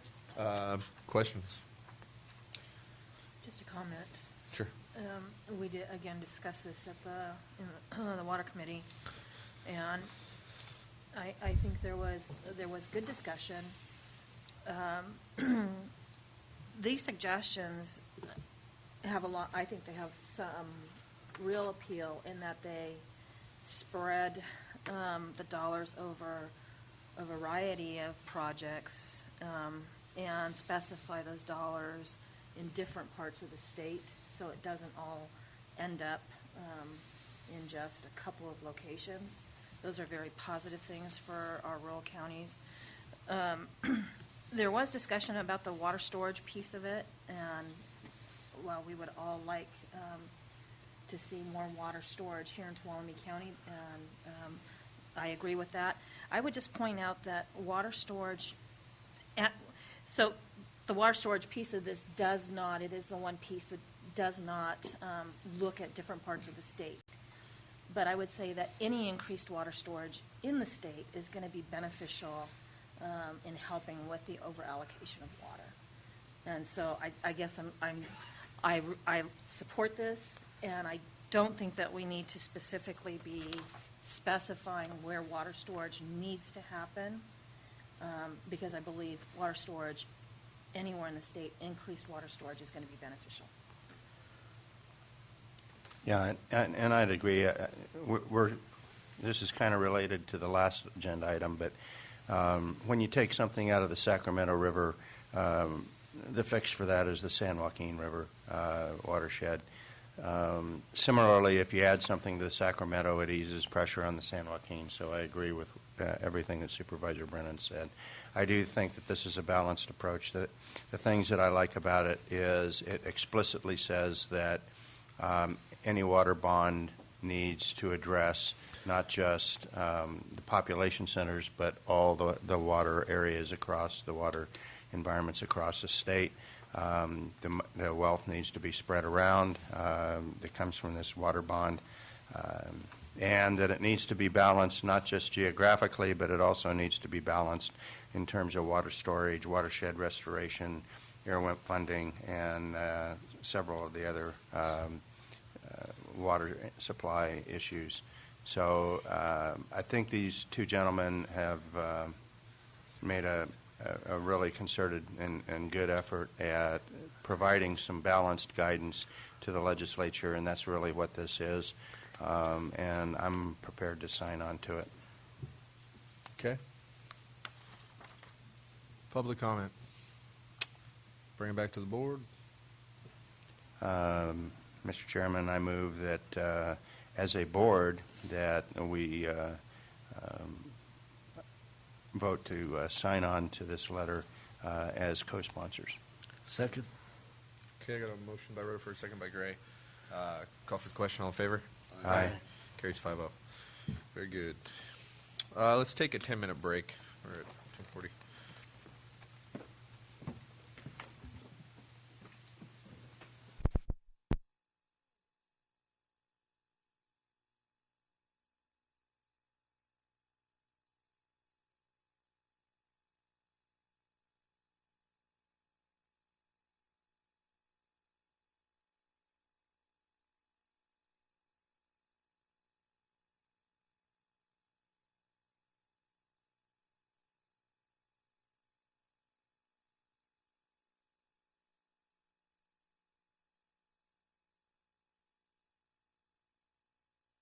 Okay, we're back from our break. Could the clerk please read 15? Consideration of accepting the 2013 Resource Advisory Committee project funding list. Staff report? Supervisor, based on Code Section 87-100 and an abundance of caution, I need to recuse myself from this item. Cool. Thank you. Good to be safe. Now, Mr. Richardson. Yes, Daniel Richardson, Deputy County Administrator. This is your last Natural Resources item, then you can breathe easier.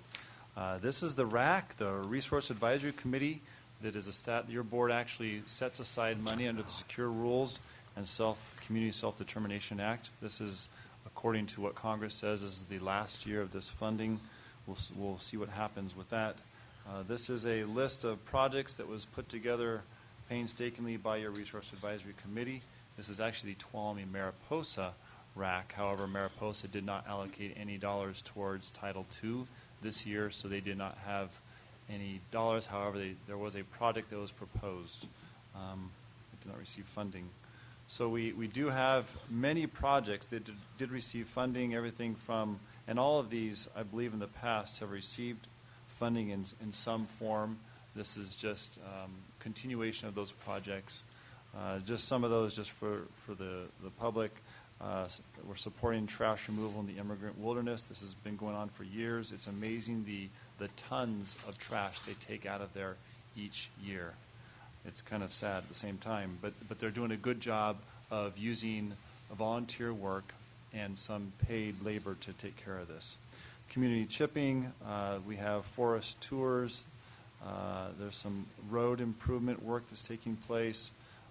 Supporting some facilitation for the Yosemite Stanislaus Solutions, supporting the Tuolumne County Forestry Institute for Teachers, some road maintenance that for the road that goes to Gene Ellie's cabin off of Crabtree Road, big long fuel break, another phase of it, some watershed improvements in the Stanislaus National Forest, and Summer of Success, a youth employment project. Then there's some Forest Service administration costs.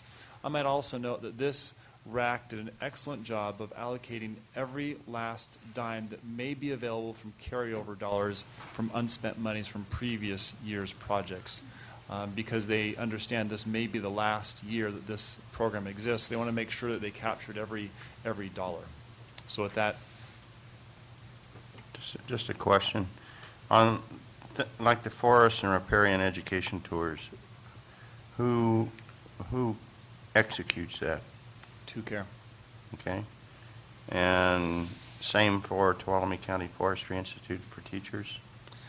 No, that is actually run through the school's office, okay. And it is extremely popular. They have, I think, 44 attendees signed up for this year, teachers throughout the state. And Summer of Success Youth Employment Project? Yeah, they educate, they take in, they employ, depending on how much money they get, a number of youth who do work on the forest for about 6 weeks during the summer. So is that managed through the Forest Service, or is that yes, managed? Yes, okay. Forest Service. Okay, thank you. What else? Ready? I just wish there was more money. Yeah. All these are good projects, and I know there are more, and all of these could use more money. It's a tragedy if this program goes away because the federal government won't support it. Certainly the work on the forest would support it. I might note that all of these are funded at a 75 or 50 or 25% level of what they requested. I think, it's we spend so much money putting out fires, just a few of those dollars put into projects like this would really come back tenfold. You want acceptance or approval? Today you are just accepting. Actually, the Board of Supervisors does not have authority to approve this. You couldn't change it. You could recommend changes be made to it, but the actual approval authority is the Resource Advisory Committee. Okay. Okay. Is it public? Oh, go ahead. Public comment? Bring it back.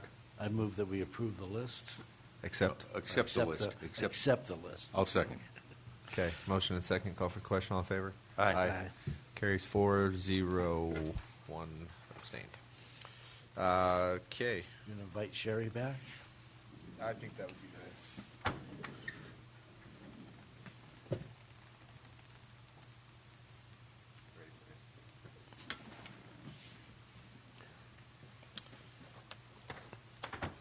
Okay. Could the clerk please read 16? Consideration of approving a modification of the airport management classification specification.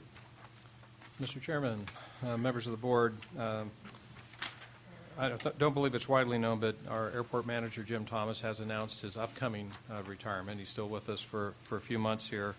But in preparation for finding a replacement, we thought it was prudent to go ahead and look at the class specifications for airport manager as well as the compensation for the position. Looking at our comparable counties, the compensation appears to be well set. In the class specifications, we were looking at airports of comparable size and use and complexity, and comparing that to what we're doing. We also sought input from one of our more successful managers from the past. That was Mr. Mark Batista, longtime airport manager here, has moved on to the Monterey Coast to get his comments as well, and with council's approval, try to pass some of this information off to our two members of our airport committee, which I'll say they do not represent any quorum, and that's what allowed us to send that on so they could at least see this stuff and provide comment when they could and weren't flying up and back from Alaska. But anyway, all that is incorporated in this revised class specification.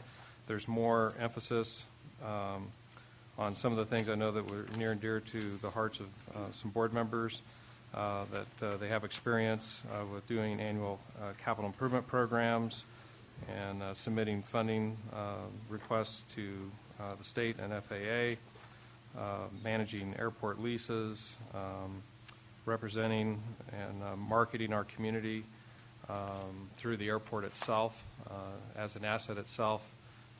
Also within, again, through our other marketing partners, things like the Visitors Bureau, the TCEDA, and so forth. We did talk about education quite a bit amongst ourselves because that varies out there. Some will require a degree and then allow you to offset it with experience.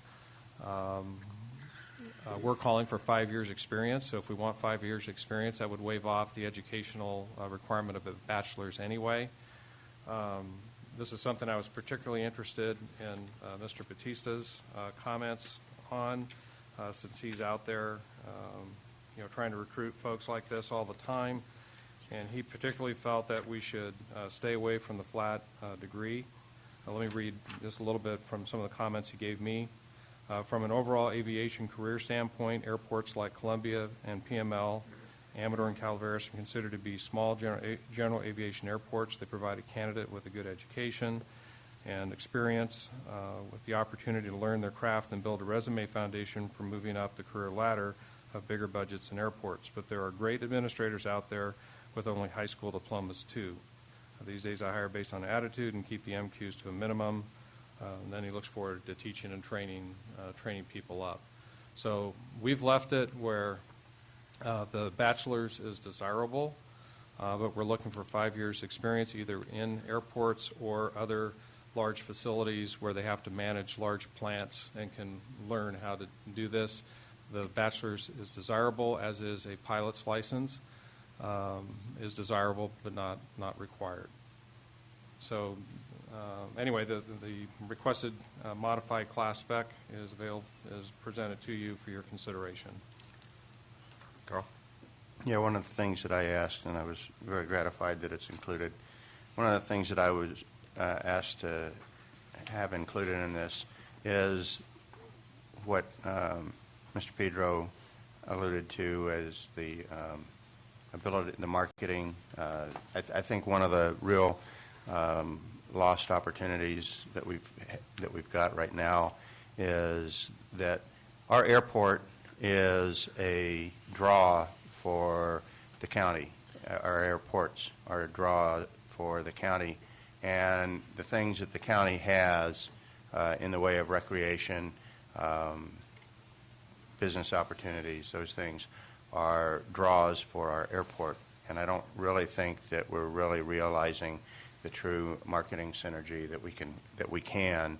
And personally, I'm interested in getting an airports manager that has a understanding of how to do that and how to work with people like the Visitors Bureau, the Lodging Association, the Chamber of Commerce, the Business Council, to work those interrelated marketing skills so that when we market the airport, we're marketing it based on what the community has to offer, and where we're marketing the community, we're using the airport as a significant asset with which to market that. So I've been interested in that for a while, and I think that that's important.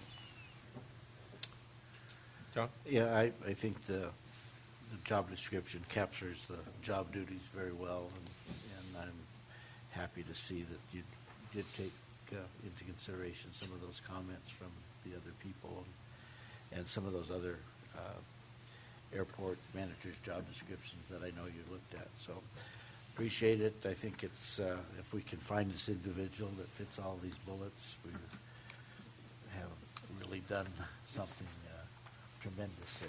So I'm looking forward to it. And also, you know, we have had a longtime manager there, and Jim Thomas. He's not here, but you know, I want to wish him well in his retirement when he does retire, and I'm sure he'll probably come back here and say goodbye. So, thank you. Okay. Anything else? Public comment? If not, bring it back to the board. Carl? Okay, I move that the board accept the airport manager's job description. Second. And yeah. Yes. Oh, I'm sorry. I move that we recommend, or that we approve the revision of the airport manager's class specification. Perfect. And Second. Okay. Call for the question. All in favor? Aye. Aye. Done. Thank you. Okay. Could the clerk read 17? Consideration of approving correspondence in support of the Tuolumne County Transit Agency's application for the Transportation Investment Generating Economic Recovery Grant for the Northern Yosemite Regional Transit Access Center. All right. Mr. Grossi. Good morning, Board. Darren Grossi, Executive Director of the Tuolumne County Transit Agency and Tuolumne County Transportation Council. Today I'm asking for your support on a TIGER grant application, TIGER being an acronym for Transportation Investment Generating Economic Recovery Funds. Congress has budgeted about $600 million nationwide for projects that improve our economy. And with a 9.8% unemployment rate here in Tuolumne County, we're well above the nationwide average for unemployment. So we've proposed this grant application consistent with Vision Sonora to address the need for more jobs in Tuolumne County. Let me step back for just a minute and talk about how we got here in Vision Sonora. Vision Sonora was a process whereby the community came together, well over about 500 participants, identifying what they want to see in their community. The scope of work for Vision Sonora in the grant process and the transportation study extended all the way from 108 on South Washington Street up Washington Street past the high school as the northern gateway, and then extending down Stockton Road past the fairgrounds. And the community identified walkways, beautification, gateway enhancements that were important to them, as well as transit improvements. Ultimately, the Vision Sonora plan identified the need for bus stops on the north side of the community up just past the high school. We're working with Caltrans on improvements at the intersection at the high school that might incorporate a bus stop up there. A more central facility serving the downtown area, which is proposed on Washington Street between Stockton Road and Church. That project has been funded by the Transportation Council using some of their Prop 1B transit funds. And then finally, we were looking at eventually a stop on the south side of town, perhaps near the railroad tracks. It's important to distinguish that we do have a need for transit to have a larger route transfer facility to take some pressure off of the downtown Courthouse Park facility, as well as some of our shopping centers. I'm working with Mr. Pedro and his staff on a major hub that would allow us to have 4 buses at one time in the Law and Justice Center. And we are planning on getting funding authority from the TA on the 11th to begin design on that project. So that'll take some of the pressure off Courthouse Park. This stop here is, I should say, on Washington near Church, is proposed to be a route stop, but also do some of the things that you talked about, Carl, creating those synergies with other areas like Visitors Bureau, working with the merchants to build up a different clientele with our specialized services being our buses to Yosemite, our ski buses in the wintertime, perhaps accommodate tour buses, and maybe one day interregional connections to the Valley or even BART someday. So as we move forward with the bus stop down on Washington Street near Church, we recognize that the building right there, the old Security Pacific building, has been underutilized for a number of years. It's been for sale for a number of years. And we looked at the opportunity, we being the transportation agency, perhaps pursuing a Tiger grant to acquire that building and remodel that building, move the TCTC offices down there, whereby we can then provide a mobility manager to interact with the public on how they can, maybe people coming from the hotels, on how to access the Yosemite bus or how to access the ski bus, but also local residents that want to find out how maybe an elderly family member can ride dial-a-ride, because that is a little bit of a challenging service for some people to figure out that have had a driver's license their whole life. Also, teenagers that are looking to go to college and don't have quite the transportation that they would like to have. So it's kind of a multi-purpose facility. But it is a large facility. It's over 5,600 square feet. It's more than we need, and we looked at an opportunity to, again, create some of that synergy that you talked about, Carl, and invite the Visitors Bureau to have some aspects of their operation in that building, and it's my understanding that they are supportive of doing that. We do feel if we can provide a hub right there in the community to give tourists information, there's parking nearby, on what they can do in Tuolumne County, be it go to some of the wineries, of good eateries, patronize Railtown, go up to the High Country, and then maybe get a room for the night, are all aspects of some benefits to our economy that we'd like to see from this job. It is an expensive project. We're very well budgeted if we can get the funding. We've budgeted over $3.2 million. That's enough to acquire the property, renovate it, and probably have some money left over perhaps. When you get into a historic building like this, you got to do your due diligence. We've worked with architects. We've worked with contractors. We've looked at some of the ground contamination issues, and we made sure we had enough money, as best we can tell, to cover all the cost. One of the downsides to the project is that we don't have match funds. Most of the Tiger grants are only partially funded projects. If we are fortunate to get even partial funding, there's a minimum of $1 million, we may need to look for other funding down the road in some way. We think the concept is good. It's probably something, even if we don't get Tiger grants, the transportation agency might want to keep alive. It's a very competitive program. It's my understanding they get over 1,000 applications nationwide. Roughly about 5% get funded. So I think we got a great application. I'm going to say we have twice or three times the percentage chance of getting it. So we're up to 10 or 15% perhaps. With that, I'd be happy to answer any questions about the project. Just a comment, your staff and you have done a lot of work putting the grant application together, and if people have the time, please go online, read that, because it tells a lot about what you're trying to do.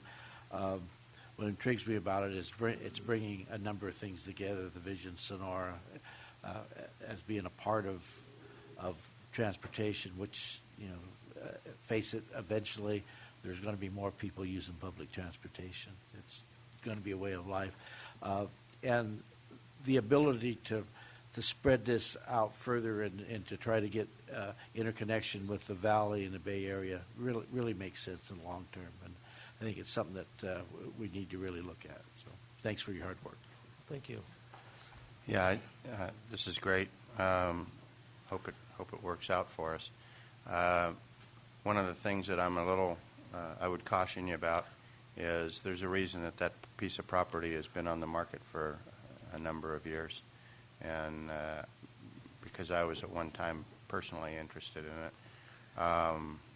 that's a different story. But my research would indicate that his asking price is way over market value. So just be cautious when you go down that path if you do. Yeah, we are aware of some of those things. And I might, if I may, Mr. Chairman, just talk a little bit about some of the things that John mentioned is that if you do read the grant application, I would encourage people to review the grant application because we've worked on so many things like the blueprint and the general plan update, Vision Sonora. Really, this is the first chance we've had to tell the whole story of how it all links together. So it's worth reading for those who want to see the direction we're headed and well positioning ourselves, frankly, because new funding that's coming is not coming for the big highway projects of the past. We hope to get back to there someday, but it's just not out there at the moment. We barely sustain them and maintain our roads the way we need, but there's an awful lot of money coming for transit and walkways and bikeways. And that's something we've been working to position ourselves as an agency for a very long time on. And this project kind of achieves that. So, yeah, I too would really like to commend you on a very well done application, and like the way that it aligned with Vision Sonora and all of the efforts that went into that, getting that document done, and it's great to see something moving forward. Just want to emphasize, and you did say it earlier, that the main transfer station will still be ultimately out at the Law and Justice Center. And this just will give you the ability to utilize, and you stated it very well, like, synergy between all of the positive things that this county has to offer. Getting to Yosemite National Park, up to the mountains, to the college, all of the positive things. The other piece of it that I like Supervisor Gray, I really like the connection to regional services.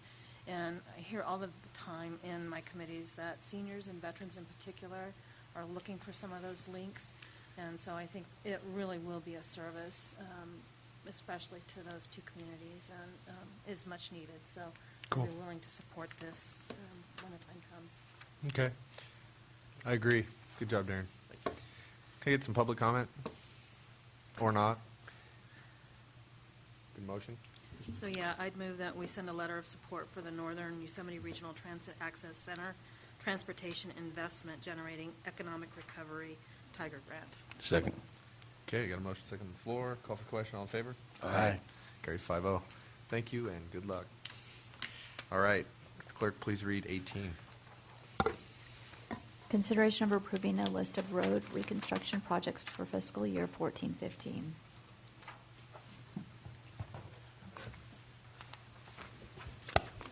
Good morning, Mr. Chairman. Excuse me, members of the board. I'm Bev Shane, your Director of Transportation.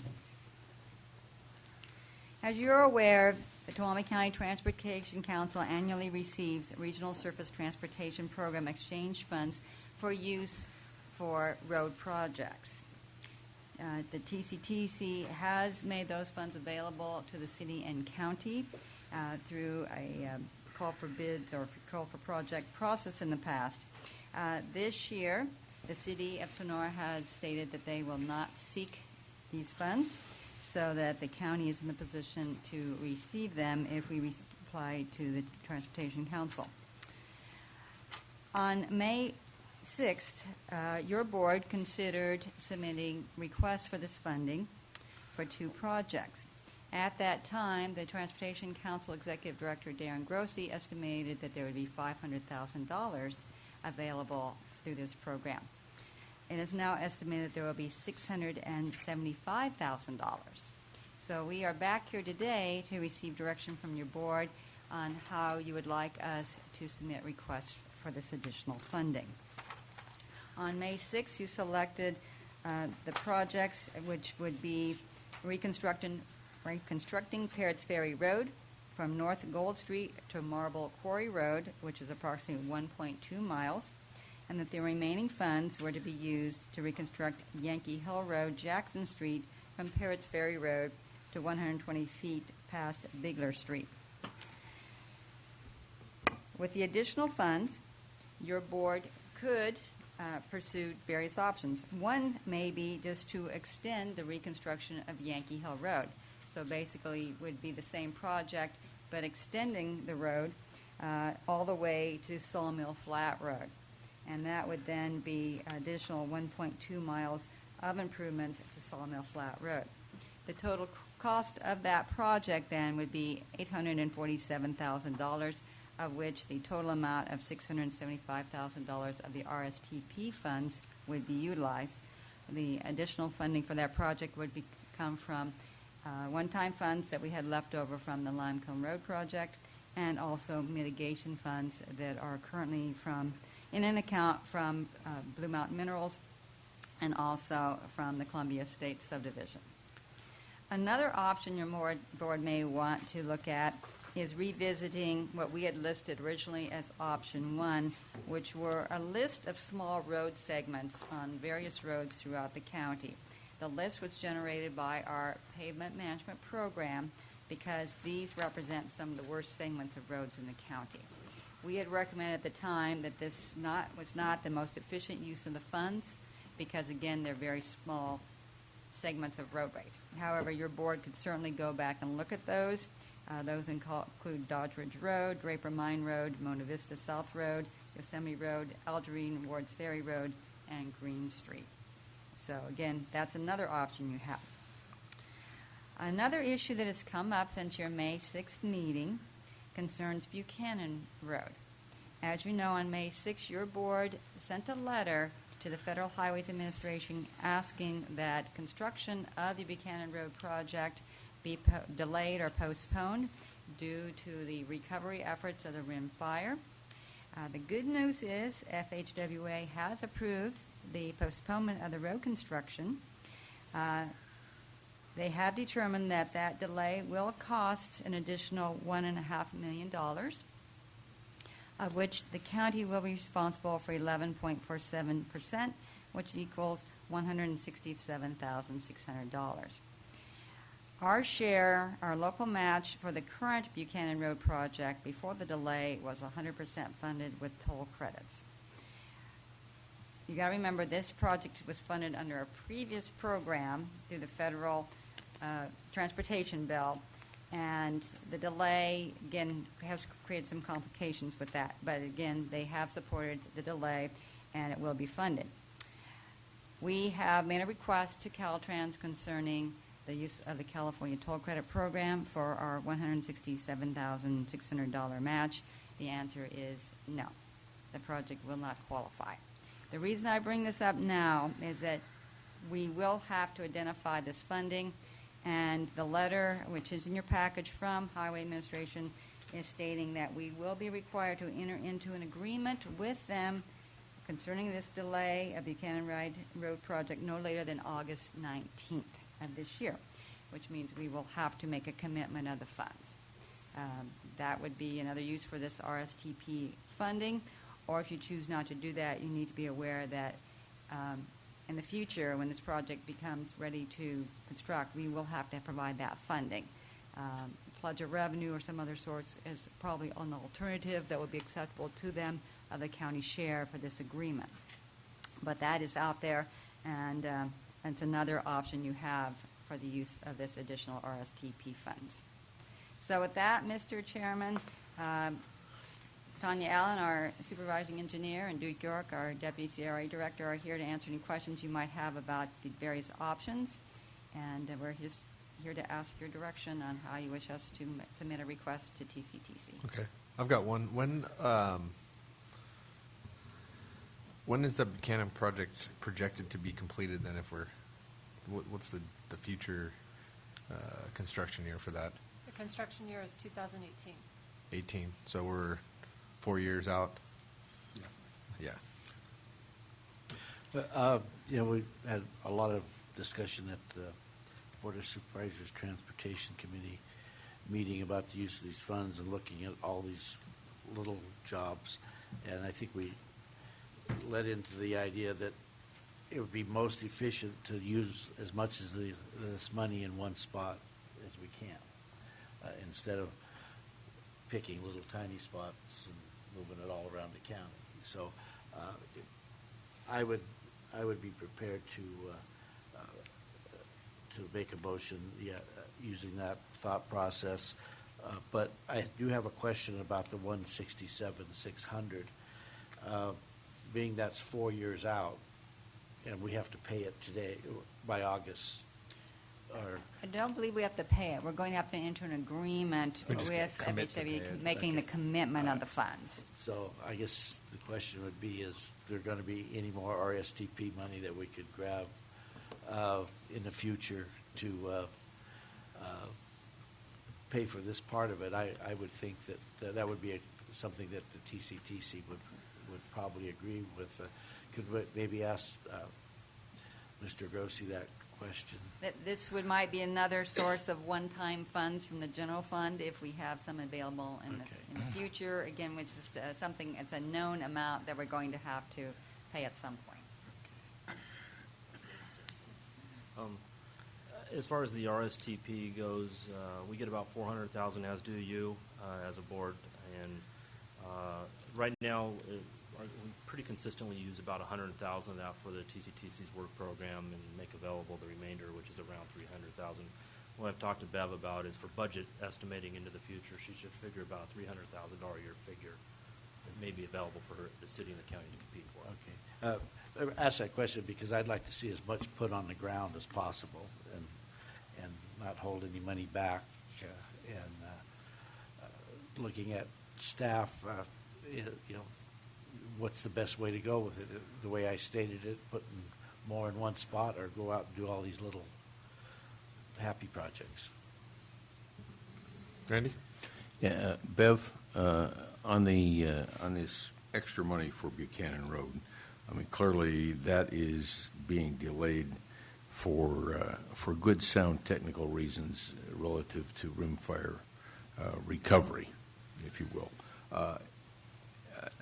Is there any other sources that we can appeal for that money from, and maybe even reappeal the decision? You said Caltrans? Caltrans operates or has in charge of it's the California Toll Credit Program is what it is. It's a California I understand. program. This, Is I mean, there an it's not like we opportunity would do this except for the extenuating circumstances. There's always an opportunity to start going up the chain of command at Caltrans. What we've been advised so far is that it doesn't meet the qualifications that the state currently has for funding on that program. Okay, well, I think we need to pursue that and other avenues as well, instead of, like I think Supervisor Royce asked, it's 4 years out. I mean, I know we got to commit to having that road done, but I think there's other political avenues that we can at least appeal or beg a little for this. It's not like we asked for this little problem that we have out there. But I wasn't quite understanding what Supervisor Gray said. I take it from your comment you want to extend Yankee Hill? Yeah, we're going to have all the equipment in that particular area. I understand It's that. efficient use of My money. problem is we didn't finish Dodge Ridge, the part we committed to a few years ago, and Dodge Ridge has huge economic implications to the county. I lean toward the Dodge Ridge project, at least for the allocation here, to get that done. We need to improve the access to that area. That road's in terrible shape. I would agree that it is important, but we're always getting criticized for not spending money wisely and correctly, and taking a little chunk of money and putting a little dent in that great big problem up there is not a wise choice in my mind. I mean, obviously it's needed, but I can give you a list of 100 spots that need that money. Well, I it agree is with you. needed, but how much are we going to get done for the cost? We're going to get a lot more done in in the Columbia area because everything is there. Now, if it was your money and you're doing a project, wouldn't you want to spend it as wisely as possible? And that's what I'm getting at. I think it is wise. There is 'cause an it's economic related- return, though. Yeah, it's related And to I think economic that's what you gotta development. balance. If you look, there's 171,000 in this chart for Dodge Ridge Road. Says we can get a half a mile of reconstruction done. That's the worst half mile of that road, which was supposed to be done, and we didn't get it done before because it turned out to be worse than what we thought it was. We had to grind it out and do the whole thing. That amount of road is still there that needs to be taken care of, and that's a critical road for the whole 108 corridor. That's the introduction to part of our county for a lot of residents that come up to recreate and spend money. And you know that will go a long way. Yankee Hill. I'm not arguing with the concept of it. The whole fact is, do you want to spend money wisely? If it was $10,000, $20,000, $30,000, I would agree. But it's $175,000. I think we can get a half a mile of road done up there, which is critical. If you look at Yankee Hill, I think that's also important, but it doesn't have the same level of economic development. I'm not arguing with you. Okay, I'm just sure. I just stated. I stated sure. a point and a fact, and that's all I did. I'm Okay. not arguing with you on the concept. And you're right. You're right about mobilization, and I know this personally from projects, and I would Yes, agree. I've but paved a lot of you're roads. looking at a chip seal, and there's not a lot of stuff they need to mobilize. It's it's a lot of material and it's a lot of time out there. For the paving project? Can I enter into this food fight? It's paving. It's paving for. What's that? There's a reconstruction in there, too. For It's Yankee not- Hill? Uh-huh. Reconstruction with a chip seal on top rather than a hot mix overlay on top. Okay. Just well, still. I've got a question. Maybe it'll help the dialogue here a little bit. If we took 171,222 away from the additional piece of the Yankee Hill, what would be the impact on that project? I mean, would we lose 40% of the length of that project, or do we know? We would be back to what your board has already directed, which is Yankee Hill would only go to Bigler, a little beyond Bigler Street. It's not very far at all on Yankee Hill Road. This could get you all the way to Sawmill Flat Road, the additional funding. How does that work? What's the original length that was approved? Yeah. The worst part of that road is Like a quarter. 0.2 miles on Yeah. Yankee Hill. 0.2? We had to cut it short. in For order how to- much is that costing us? for the 0.2 miles is costing how much?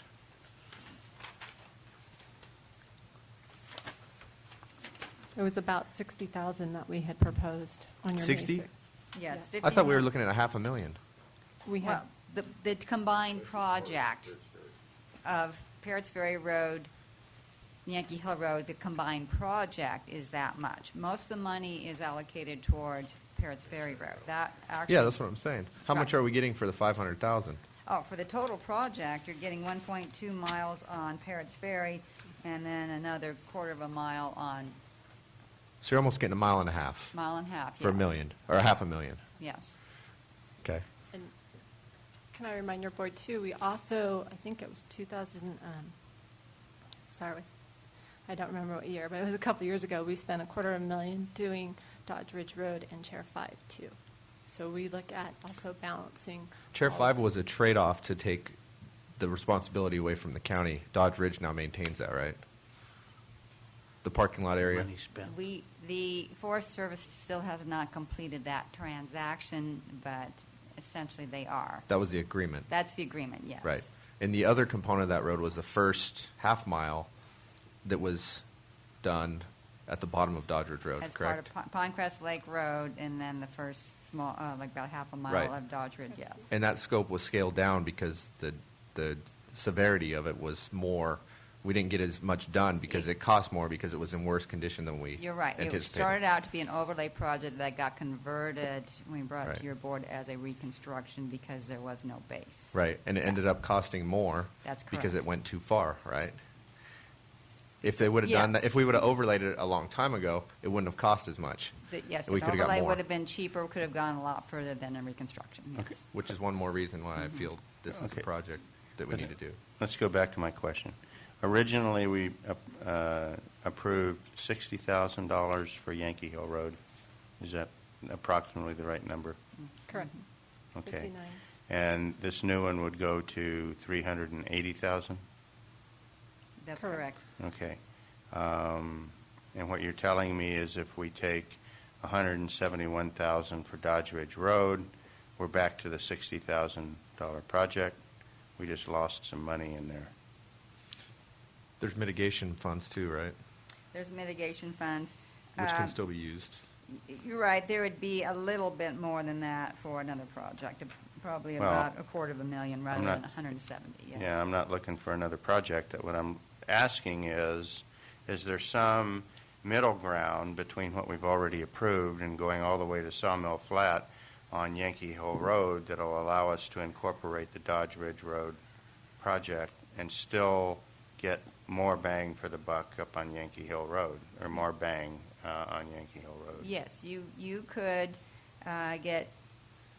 extend Yankee Hill Road. We'd have to estimate how much further, but certainly would not be all the way to Sawmill Flat. But yes, you'd get a little bit more on Yankee Hill if you use Well, 170,000 up at Dodge Ridge. My point is, if memory serves me right, and I was just out there not too long ago, the really bad part of Yankee Hill Road is that part that's over in Columbia, not the part all the way around by the college. Am I misspeaking? Well, I would agree with you, yes. The in-town area in Columbia needs some work, for sure, as well as the end intersection at Sawmill Flat, too. I would rate them the same. Okay.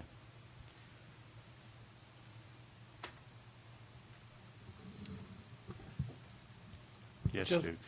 I don't argue the economic benefits of Dodge Ridge. I wouldn't attempt to do that.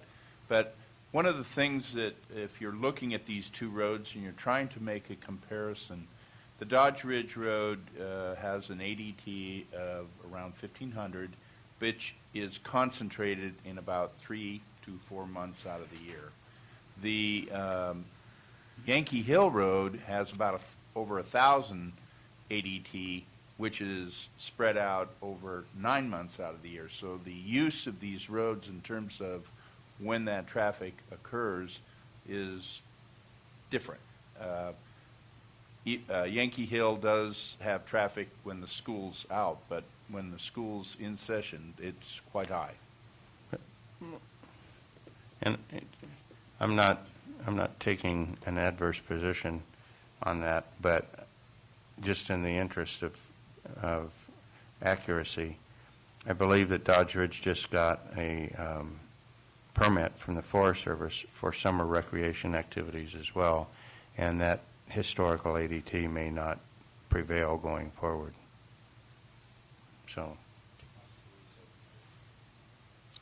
So let's take public comment.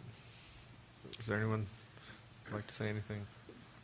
If not, let's get this done, bring it back. Jerry? Yeah, I just want to go back to, and this is aside from the current discussion, back to a point that Supervisor Hanfeld made about Buchanan Road. And the Forest Service is collecting an awful lot of money from the timber sale, their tax on transportation. And I don't know if that might be an avenue to look for some contribution to this $167,000. I know they have a lot of road needs, but I just am curious if that would be an avenue for some cooperation. It's always a possibility to talk with the Forest Service about that. That did come up at the meeting we had with the Forest Service and FHWA about delaying the work on Buchanan Road, and Supervisor Hanwell was there, and he heard as well as we did that the Forest Service said it doesn't bring enough revenue in to cover their needs for their roads. They're maintaining all of their forest roads. I know a number of folks have asked for some accounting on that because the dollars don't necessarily line up with that. statement. And I don't believe the person at that meeting was the highest authority on the matter.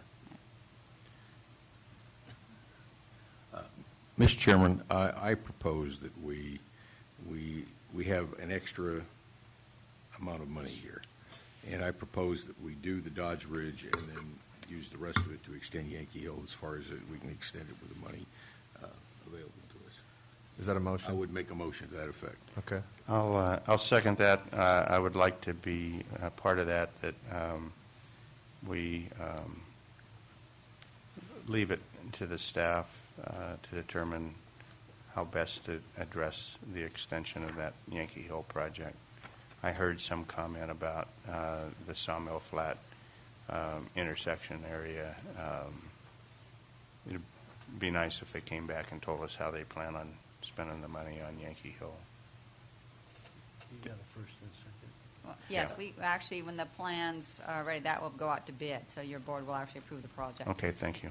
Okay. Yeah, just for the discussion purposes, I'm going to support the motion, but I just want to make the point to the public that we may not be spending our funds as efficiently as we should be on this. But I do understand the project, but I still want to make it clear, we got to be smart about what we do. Thank you. I agree. Thank you, John. Okay. Is there any other comments? Then I'll call for the question. All in favor? Aye. Are you trying to clarify something? Yes, I wanted to Don't clarify. be afraid to jump in. I tried to, but I didn't realize the button wasn't on.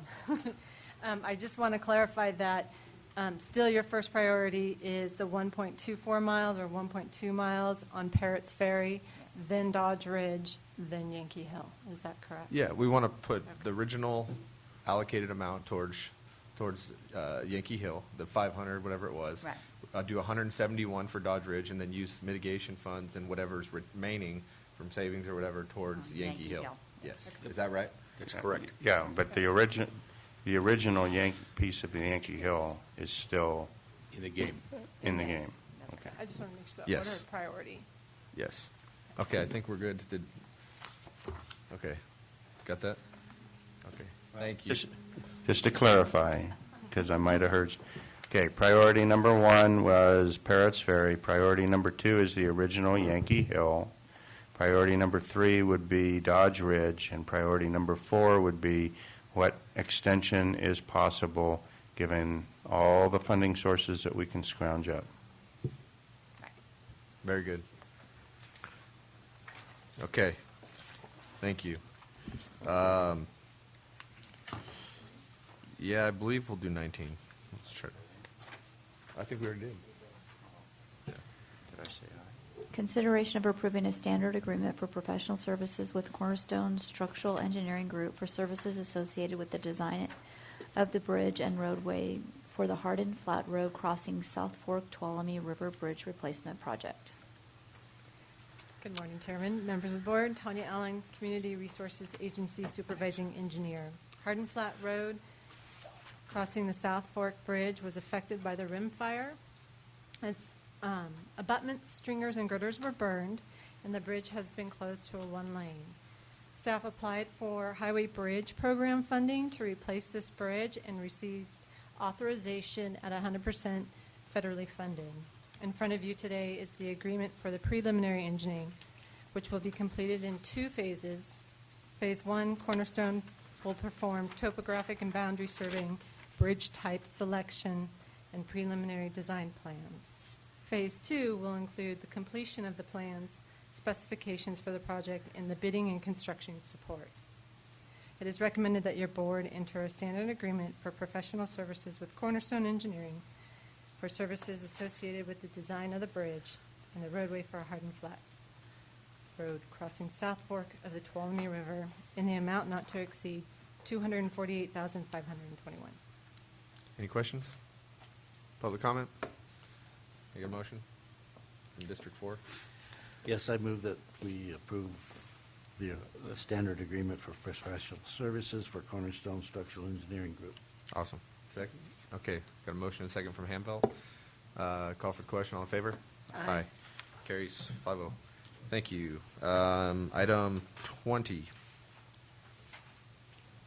Consideration of Adopting 3 resolutions authorizing the submittal of an application for the 2014 Home Investment Partnership Grant for the Owners Occupied Rehabilitation First-Time Home Buyers Program and for acquisition and/or rehabilitation of a owner-occupied manufactured home and mobile home rental parks. Hi, Sheila. Hello. Thank you, Mr. Chairman, members of the board. Sheila Shanahan, Housing Program Coordinator. The county has the opportunity to apply for 3 grants for the county's affordable housing programs. The first is a maximum of $1 million, and the county is proposing to apply for the maximum to the State Department of Housing and Community Development's home program for the county's home buyer program, housing rehabilitation, and rental assistance program. The funding is competitive, but the county's been very successful in the past.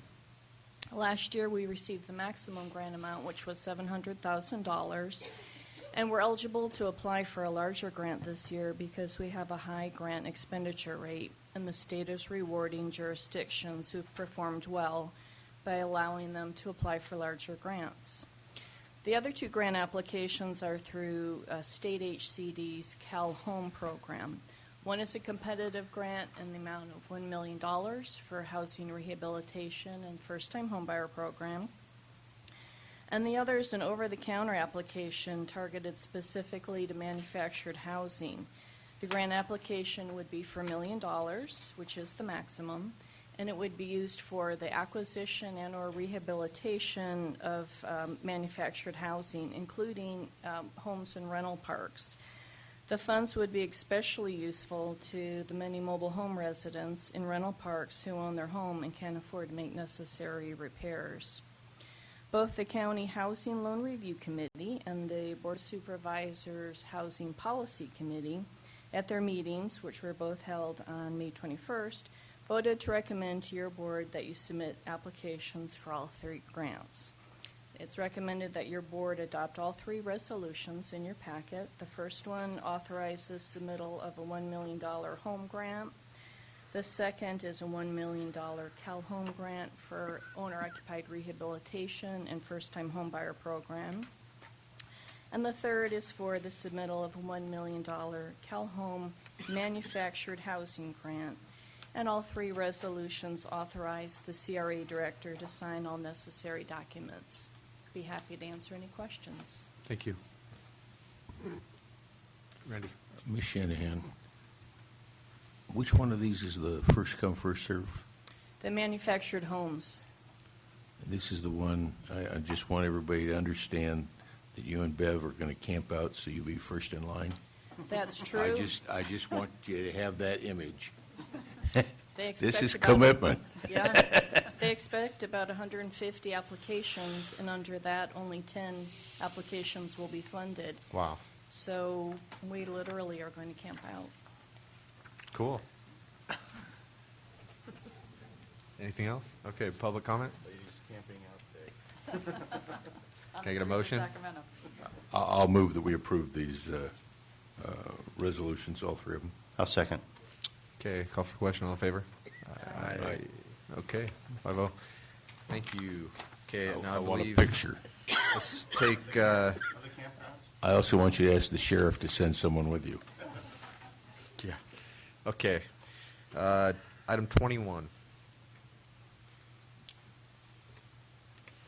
Consideration of approving the fiscal year 13-14 memorandum of understanding between the California Department of State Hospitals, California Mental Health Services Authority, and Tuolumne County Behavioral Health for the purchase of state beds. Staff report. Good morning. Rita Austin, Director of Behavioral Health Department. The request before you for the memorandum of understanding is actually a part of the ongoing developing changes in the funding structures and organization of the mental health department.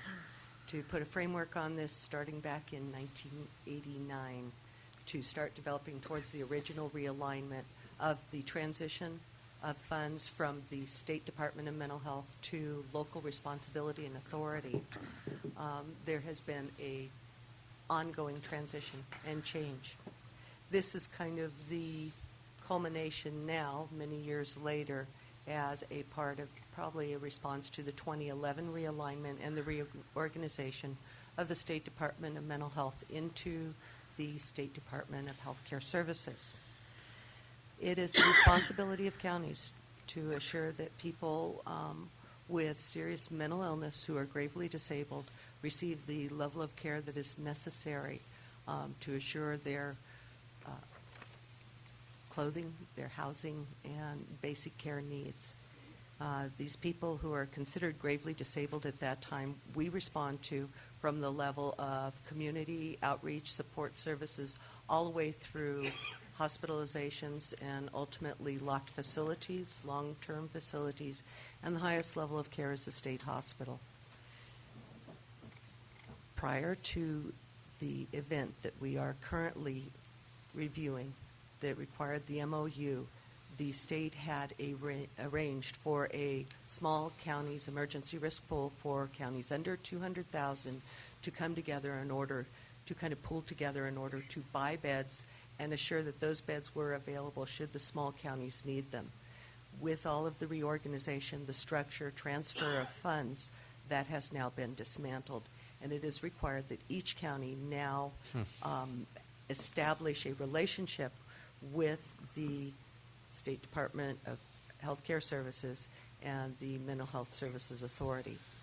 So the MOU before you, although appearing quite convoluted, really does not change anything about the service requirements, about the level of care needs should we need them, or the amount that we budget for those services. It changes the relationship with how we access those beds. So, with that explanation, it is respectfully requested that you approve the MOU between the California Department of State Hospitals, California Mental Health Services Authority, and the Tuolumne County Behavioral Health Department. Questions? Public comment? Bring it back for motion. Yeah, I'd move to approve the memorandum of understanding between the California Department of State Hospitals, California Mental Health Service Authority, and Tuolumne County Behavioral Health for the purchase of state beds, and authorize the Behavioral Health Director to sign as the MOU coordinator. Second. Okay, got a motion second on the floor. Call for the question. All in favor? Aye. Aye. Carries 5-0. Thanks, Rita. Okay, item 22 has been pulled. And then I'm going to skip 23 so we can take up 24 before lunch. Mr. Chair? Yeah. Let me give you an option, because if we go in, this will definitely go past the noon hour. How much? 10 to 15 minutes. Alternatively, you could reconvene at promptly at 1:10 and take the matter up. I'd rather do it now and then come back at 1:30. What's the will of the board? Let's get it done. I always go with the chairman. Thank you. Okay, so at this time, would the clerk please read 24? Closed session conference of labor negotiators, Craig Pedro and Friend, Authority Government Code Section 54957.6, all bargaining units. Do you expect to report anything? Any public comment? All right, we will recess to closed session, then after that we'll be back at 1:30 for our appointments.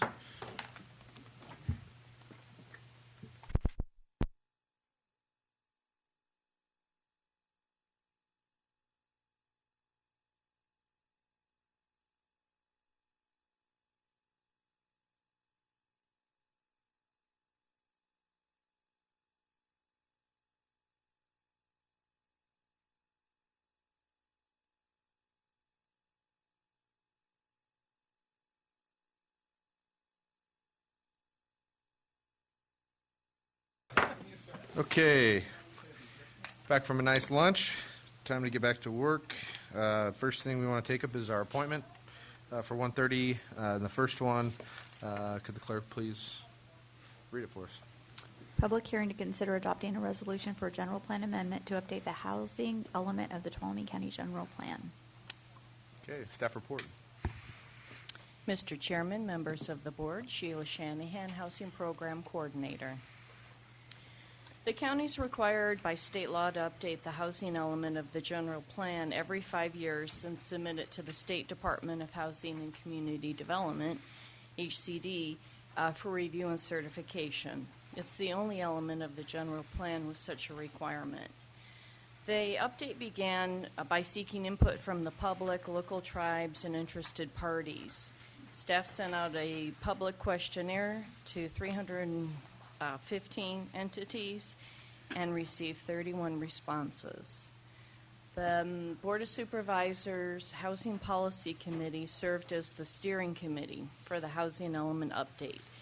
They reviewed and updated the housing policies and implementation strategies at their meetings. They held meetings on November 6th and December 18th of last year and January 15th of this year.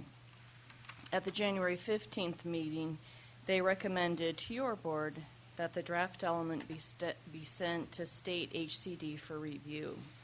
And then at the February 14th board meeting, your board reviewed the draft housing element and directed staff to submit it to state HCD for review. The state reviewed it and asked for minor changes and clarifications. No major changes were made. And on March 25th, the county received a letter from state HCD informing us that the draft element, as amended through the review process, will meet state housing element law and will be in compliance once adopted by your board. The draft element then went to the County Planning Commission on May 21st. Commission members proposed minor changes to correct typos and voted to recommend to your board that you adopt the housing element as amended. The housing element update before you today contains significant revisions to the previously adopted plan.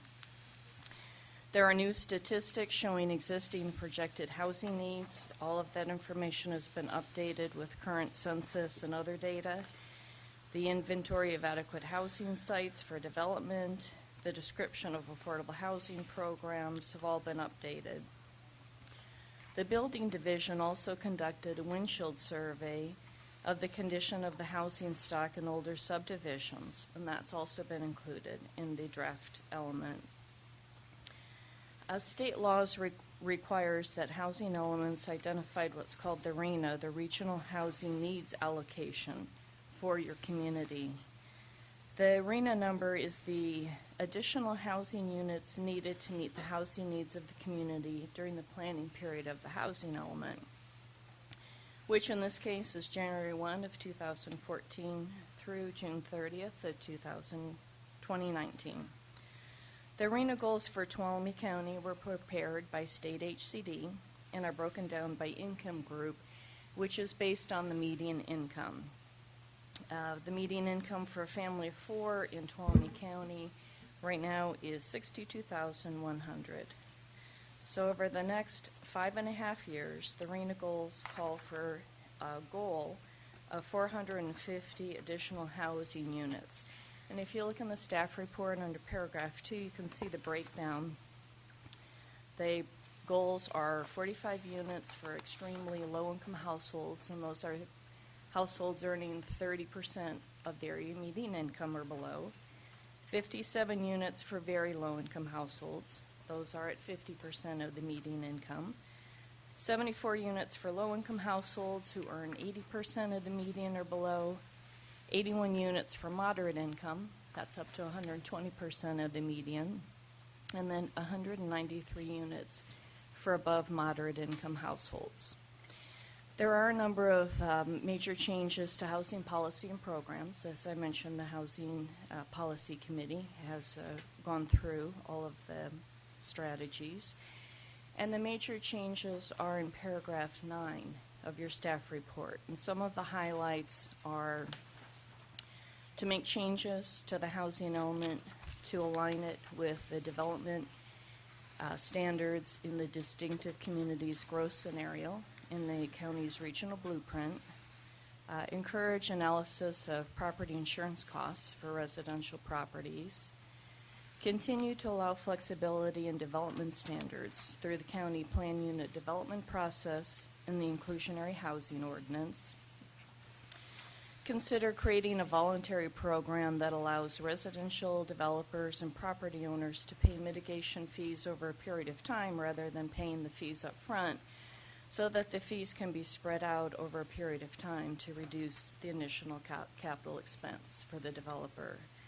Encourage multifamily developments to include smoke-free policies to limit exposure to secondhand smoke, a number of environmental initiatives, coordinating with the Environmental Health Division to help homeowners with failing wells or septic systems through the county's owner-occupied rehabilitation program.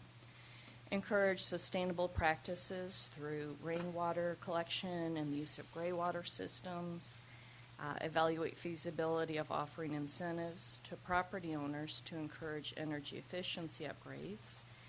And there are a number of other policies that you see in your staff report.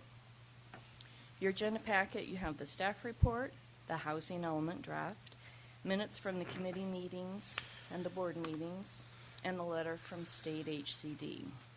The resolution that you have before you would be to approve and adopt the amendments to the housing element of the general plan. Staff is recommending that your board conduct a public hearing, approve the housing element, and adopt the resolution in your packet. Be happy to answer any questions you have. Thank you. Rutherford? Yeah. In your background material, you're talking, and you even said it, that the median household income in Tuolumne County is $62,100. For a family of four.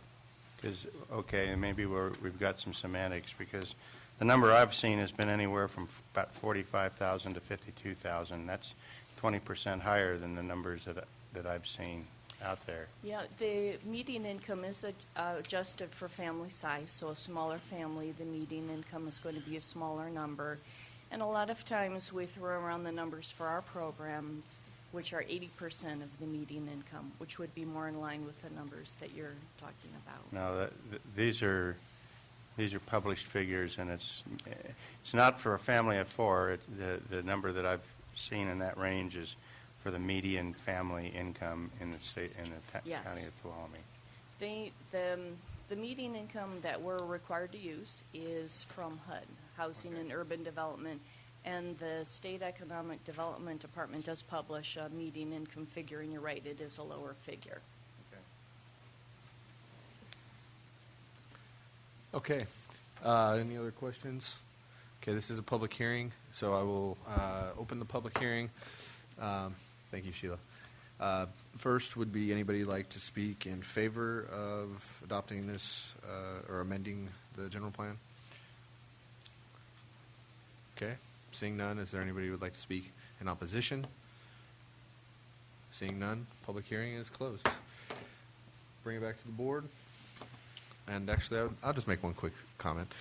I just want to commend you for going through this process with the state. It's a pain in the rear, and you've done a great job. I'm really excited about some of the new policies, some of the incentives and things that I think will actually help accomplish some of our goals. So I look forward to you guys implementing those, and appreciate all the time and effort that both the staff and the committee's gone through. I just want to add, it makes our job a little easier when you guys are as thorough as you are about doing this, so thank you. Yep. So do we have any other questions, or can I get a motion?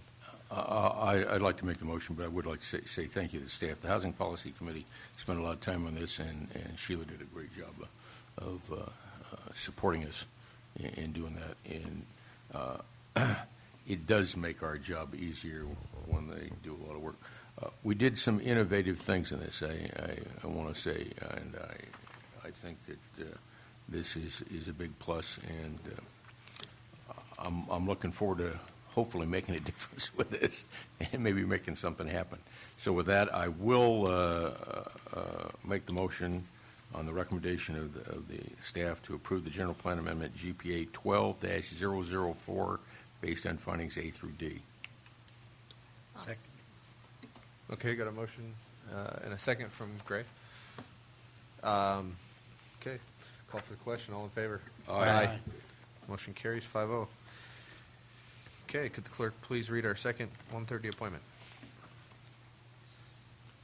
This is a public hearing to consider adopting a resolution for a general plan amendment to update the fire protection section of the safety element of the Tuolumne County General Plan. Mike? Good afternoon, Mr. Chairman, members of the board. My name is Mike Laird. I'm Deputy CRA Director. Section 65302 of the Government Code states in part that upon the next revision of the housing element on or after January 1st, 2014, the safety element shall be reviewed and updated as necessary to address the risk of fire for land classified as state responsibility areas, as defined in Section 4102 of the Public Resources Code, and land classified as very high fire hazard severity zones as defined in Section 5177. So, since you just updated the housing element, we have to update the safety element. In Tuolumne County, state responsibility areas include most of the land outside the Stanislaus National Forest, Yosemite National Park, the city of Sonora, and Tuolumne City. Additionally, the majority of the privately owned land east of Don Pedro Reservoir, Jamestown, and Columbia is classified as very high fire hazard severity zone. So we qualify in both counts. So to get this process started, staff sent our current fire protection section of the safety element to the State Board of Forestry and Fire Protection for their review and recommendations. State Board of Forestry staff worked with the staff from the Tuolumne Calaveras unit of CAL FIRE to draft recommendations for consideration by the State Board of Forestry and Fire Protection. And on July 18, 2013, we received the recommendations from the State Board of Forestry. So then our staff prepared revisions to the fire protection section to address the recommendations from the State Board of Forestry. We had those amendments reviewed by local CAL FIRE, the Office of Emergency Services, and Tuolumne County Fire Department. We incorporated all of their recommendations, and then we took it to the Board Planning Committee, who reviewed it at its meeting on December 19, 2013. At that meeting, the Planning Committee recommended several revisions to the amendments and recommended approval as revised. At your meeting on January 21st of this year, your board endorsed the amendments to the fire protection section recommended by the Planning Committee. You also recommended one revision to the proposed amendments, which has been incorporated. And then you directed staff to send the proposed amendments back to the State Board of Forestry and Fire Protection for their concurrence, that we complied with what they wanted, and send it to the local fire agencies for their review and recommendations, which is required by law. So on January 22nd of this year, we sent it to the State Board of Forestry and the local fire agencies, including Groveland Community Services District, Twain-Hart Community Services District, Jamestown Fire Protection District, Columbia Fire Protection District, Tuolumne Fire District, Miwok Sugar Pine Fire Protection District, Strawberry Fire Protection District, and the Rancheria Fire Department of the Tuolumne Band of Miwok Indians. On January 27th, we got a letter back from the State Board of Forestry saying that they agreed that we had addressed all their recommendations and thanking us for cooperating with them in this process. The county also received comments from the Tuolumne County Fire Department and CAL FIRE, the Groveland Community Services District, and the Strawberry Fire Protection District. All of the, the revisions proposed by all those agencies are shown in the attached copy of the fire protection section that you have in bold green font. And the proposed update of the fire protection section incorporates the recommendations made by all of these agencies. So that's important because if we don't adopt one of those recommendations, we have to send justification to the state why we didn't do it. So they're all in there. And finally, at its meeting on May 21st, 2014, the Tuolumne County Planning Commission unanimously recommended approval of the amendments proposed to the fire protection section, which are before you today. I'd be happy to answer any questions you may have. Questions? Just a comment. When you look at all of the review that these documents go through, I hope that we don't have some people that will come forward after we more than likely approve this and say they didn't have a chance to give input, because there's been plenty of time out there. We tried. Yeah, I agree. So the version we're looking at adopting today includes all the comments basically that are included, all the different colors, ink marked. Okay. That's correct. Keep it simple. Okay, I'm going to open the public hearing. Thank you, Mike. And anybody that would like to speak in favor, I do have one card, Mr. Crabtree. come on up. Mr. Chairman, board members of the board, Mr. Pedro and staff, thanks for the opportunity to speak to you today. My name is Larry Crabtree. I'm the chief of the Miwok Sugar Pine Fire Protection District, and I'm here today on behalf of the district. I speak in support of what you have in front of you, but I wanted to, mostly I wanted to come and express to you the pleasure that we had working with your staff. In the process, we had what I considered relatively minor revisions. It's obvious the staff did a lot of research putting this together and putting the revisions together that you see in front of you. And the comments that we had, while they're not reflected specifically, I think that's because we made verbal comments and they were changed during the meeting by the planning committee, I think it's called. So those changes are reflected. So I want to commend the staff, and I want to let you know the staff, it was great working with the staff. The other thing is the changes that we suggested were focused generally on what I saw as a lack in the existing plan of a recognition for the smaller fire agencies in the county. Throughout the plan, it referred to CAL FIRE and Tuolumne County Fire, but there were several places where it was where reference to other small local agencies was absent. And so when we brought that to the attention of staff and to the committee, those changes were made. And I think that speaks not only to the staff's ability to work with us and willingness to work with us, but I think it speaks to the county's view and recognition of the small agencies. And I want to thank you for that. Thank you. And we agree those are a huge part of the overall system. Any other comments in favor? Okay. This time we'll go to anyone that would like to speak in opposition. Seeing none, public hearing is closed. Bring it back to the board for action. Mr. Chairman, I'd be happy to make a motion to approve the general plan amendment GPA 13-003 based on findings A through D. Okay. I'll second. I have a motion and a second. Call for the question. All in favor? Aye. Aye. Carries 5-0. And once again, thank you very much for all your work on this, Mike, and everyone else that's spent time.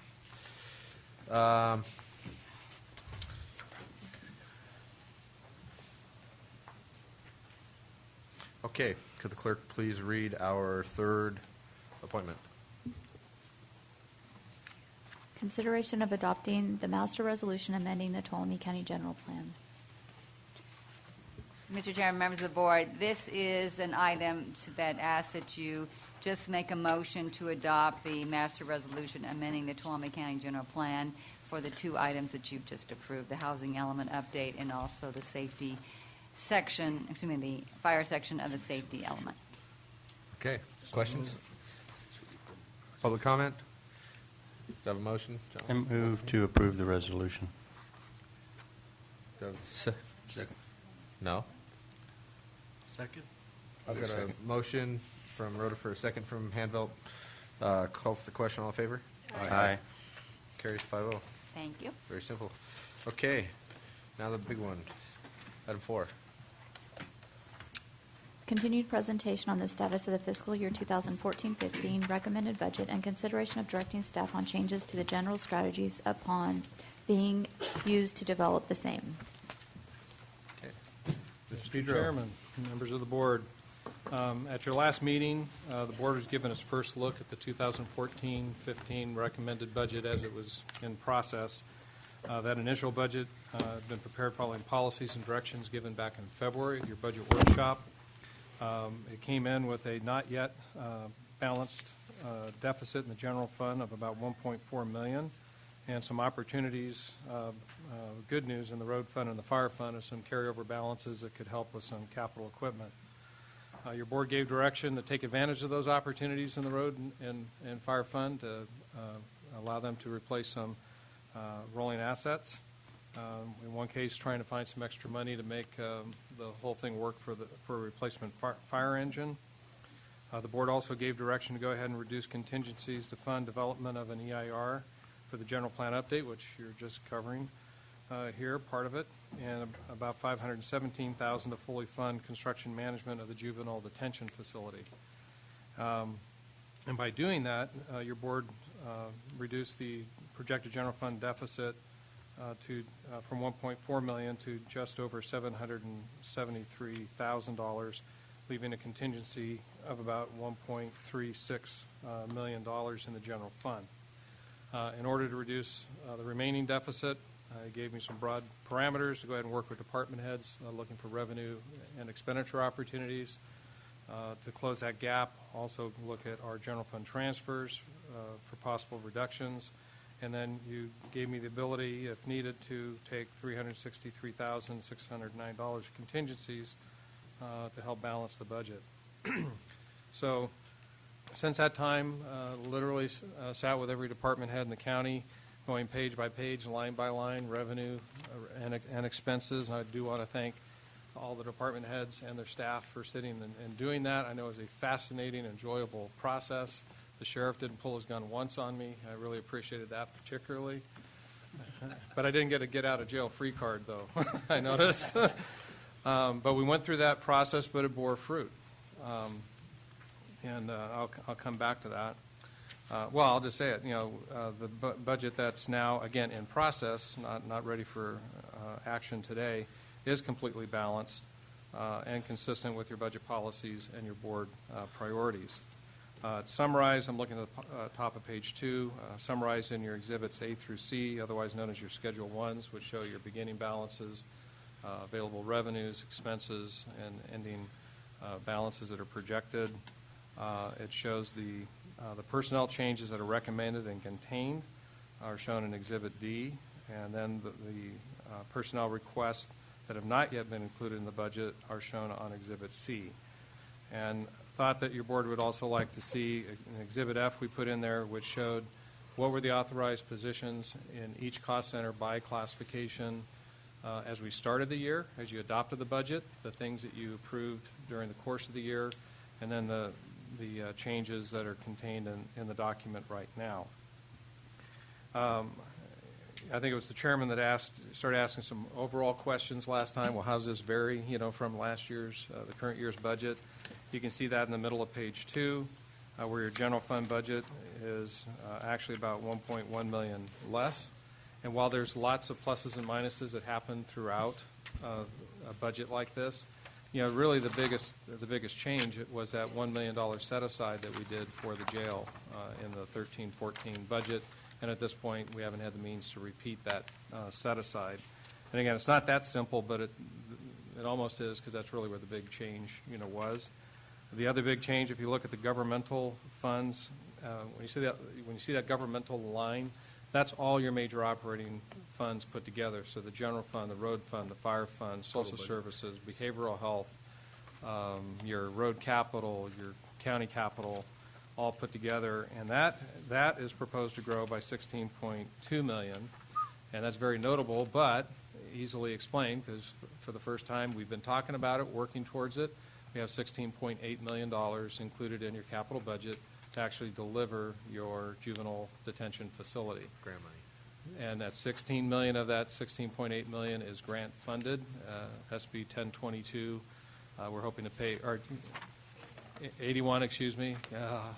Got too many. That's 1022 we were going for the jail. So that's a typo in the memo. But that's $16 million of grant funds, and we hope that will pay for 100% of the construction. And then we have about $800,000 that will finish off architectural costs and primarily construction management work, primarily. So that's really the big answer there. Your overall, if you're looking at the bottom of the governmental enterprise internal service, again, you see $17.5 million roughly. And again, 16.8 of that is your juvenile detention project. Just out of curiosity, if you remove juvenile from that figure of the $162.2 million expense, that leaves you with about $678,000 growth in all your other funds combined. So that's less than 0.5%. So big picture, we're pretty much leveled out, with this budget, other than that big capital change. And the internal service increase, what's that attributed to? We're actually by design growing things like your leave liability fund, your workers' compensation fund. Just for folks that don't know, internal service funds are, again, really sexy things like liability insurance, workers' comp insurance, your leave liability group health insurance, and things of that nature. But the biggest growth in those are by design in areas like workers' comp, leave liability, Sure. where we're building for the future. So that's what that is. That's Right. the strategy we've been working on for a couple of years. Yep, yep. And, well, and there's something, well, period. I can go in all kinds of detail on that. If you look at the net change in permanent employees, it goes from about 589 to proposed 594. There's an overall, again, I'm rounding with that number. It's really a 5.35 overall position gain, and 4.6 FTEs of that was approved during the course of the year.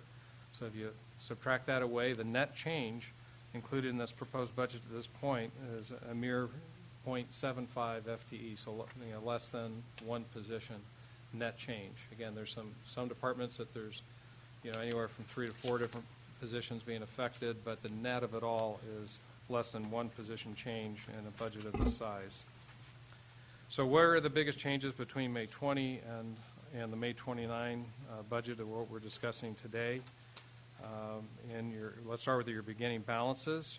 It's about a $427,000 increase in projected beginning balance, and about $164,000 of that, I'm going to try to say it the way Debbie preferred that I say it, being more accurate, is that that represents that we did not have the amount of stipulations or changes in the assessed value of our properties as we thought. Your board has served as a board of equalization, and sometimes you've increased on more light, in recent years decreased values of properties, and there's some of those things that the assessor does at his level as well. Well, those changes weren't as great as we thought, so what will be able to be retained is greater.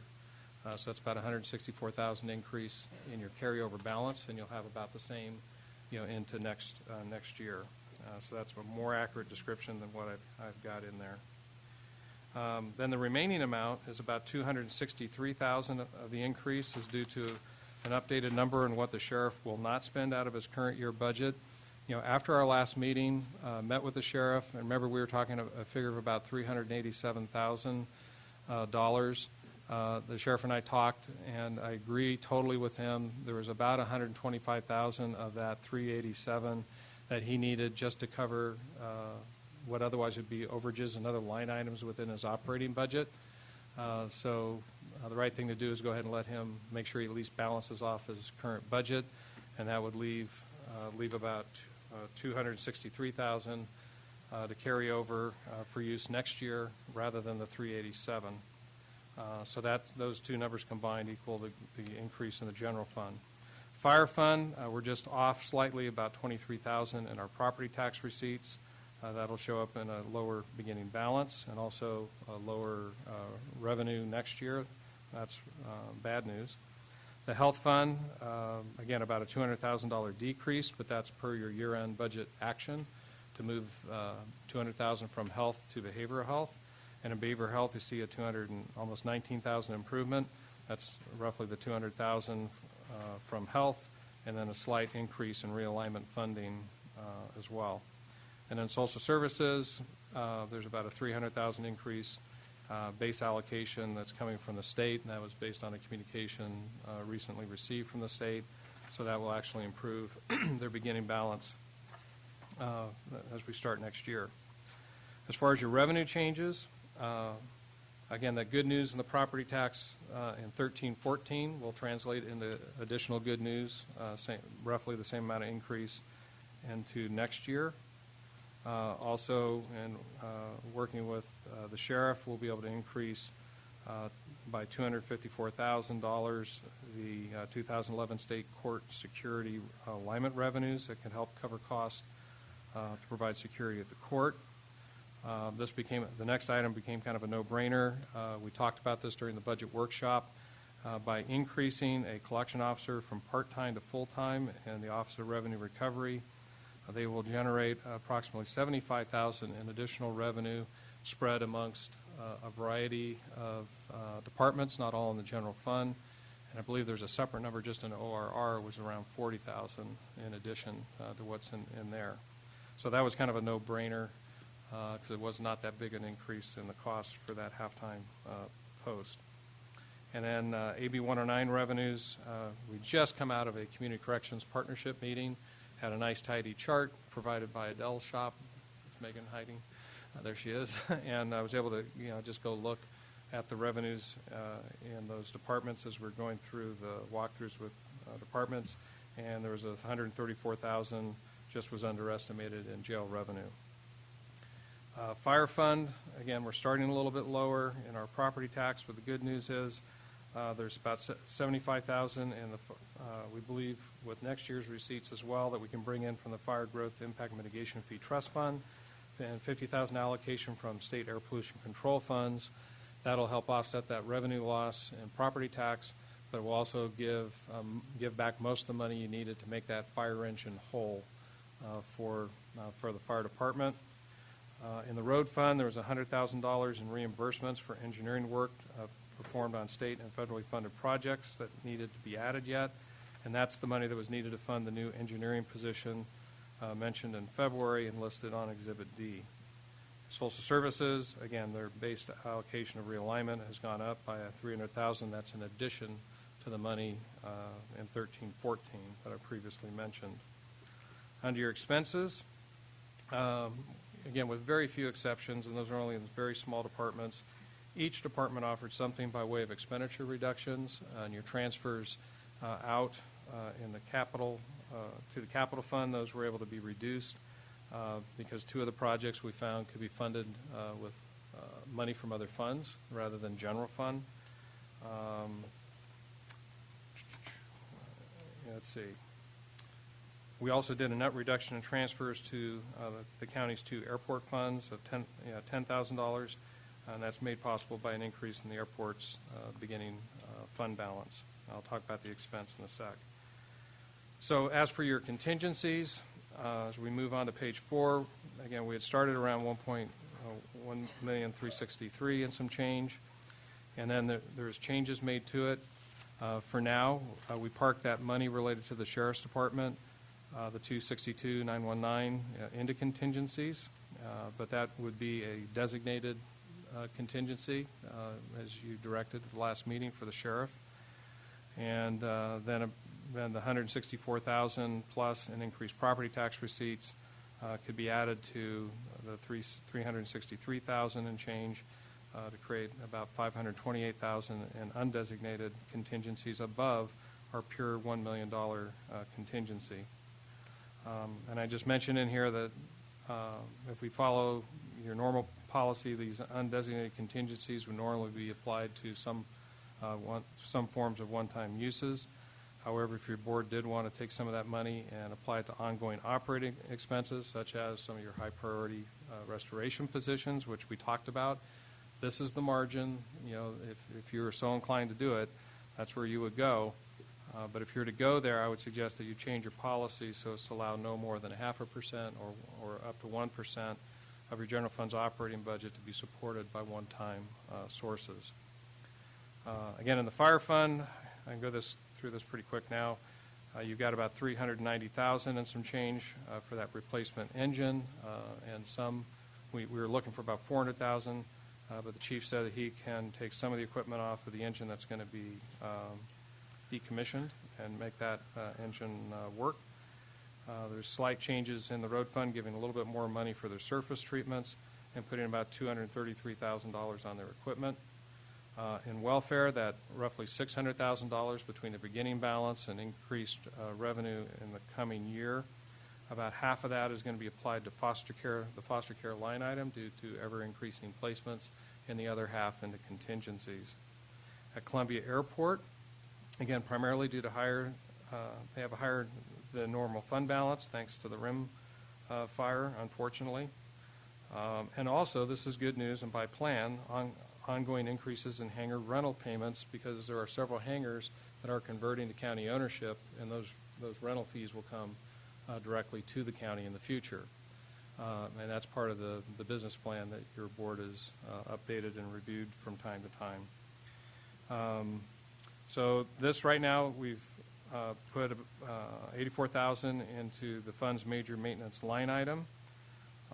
There's also $11,000 to be used to increase the 2015 Father's Day flying line item. The idea is to leave that $84,000 sitting in that major maintenance line item, so with the new airport manager coming on, you could investigate the best use of that. It could be from grant match to, there's a myriad of projects that are needed, such as the hangar repairs we talked about. That's the downside of taking on those hangars. You got to maintain them. There's also the parking lot out there. There's a zillion things that they could work on, but you could discuss that with the new manager.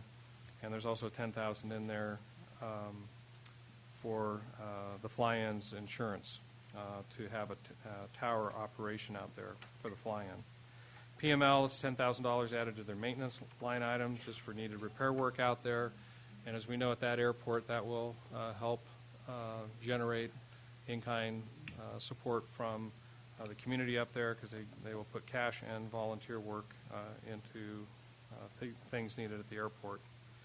Ambulance, they're just going to throw $20,000 into a roof replacement, other property owned on Sunshine Road. That'll be run through our capital budget. And in the internal service fund charges, just wanted to point out that we did reevaluate those internal service funds and reduced liability by $35,000 in workers' comp, by $125,000 in purchasing, by $100,000, and those cost savings were then shared to all the various departments. Other items of interest, your capital budget. You have exhibits for both road and your general capital. I'm going to pass this down. Unfortunately, I was reviewing this literally from another state, and I missed this. But it's a minor thing. The numbers that this proposed budget are built on is accurate. The chart that was in the packet was not. In the blue, under a generator line item, we're going to cover about $20,000 of that generator through an emergency services grant.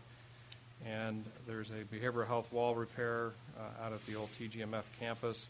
And instead of the general fund paying for that, behavioral health will, and that's reflected on your chart. There had been some interest by board members. What are we spending on our outside agency partners, such as our JPAs, like the IRWIM, ATCA, advocacy organizations like NACO, CSAC, RCRC. All that's been combined into one cost center now, so you can see it all in one place. That was per prior direction. You may or may not want to revisit that. That's Exhibit I.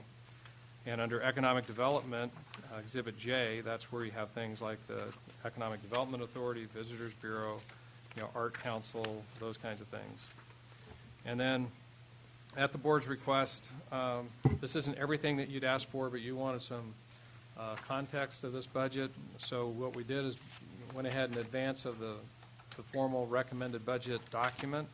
We put this into the same format as that document, where you get, it shows you the 2013 actuals for each department by line item, the 2014 revised budget as of the moment this was taken just a week or so ago.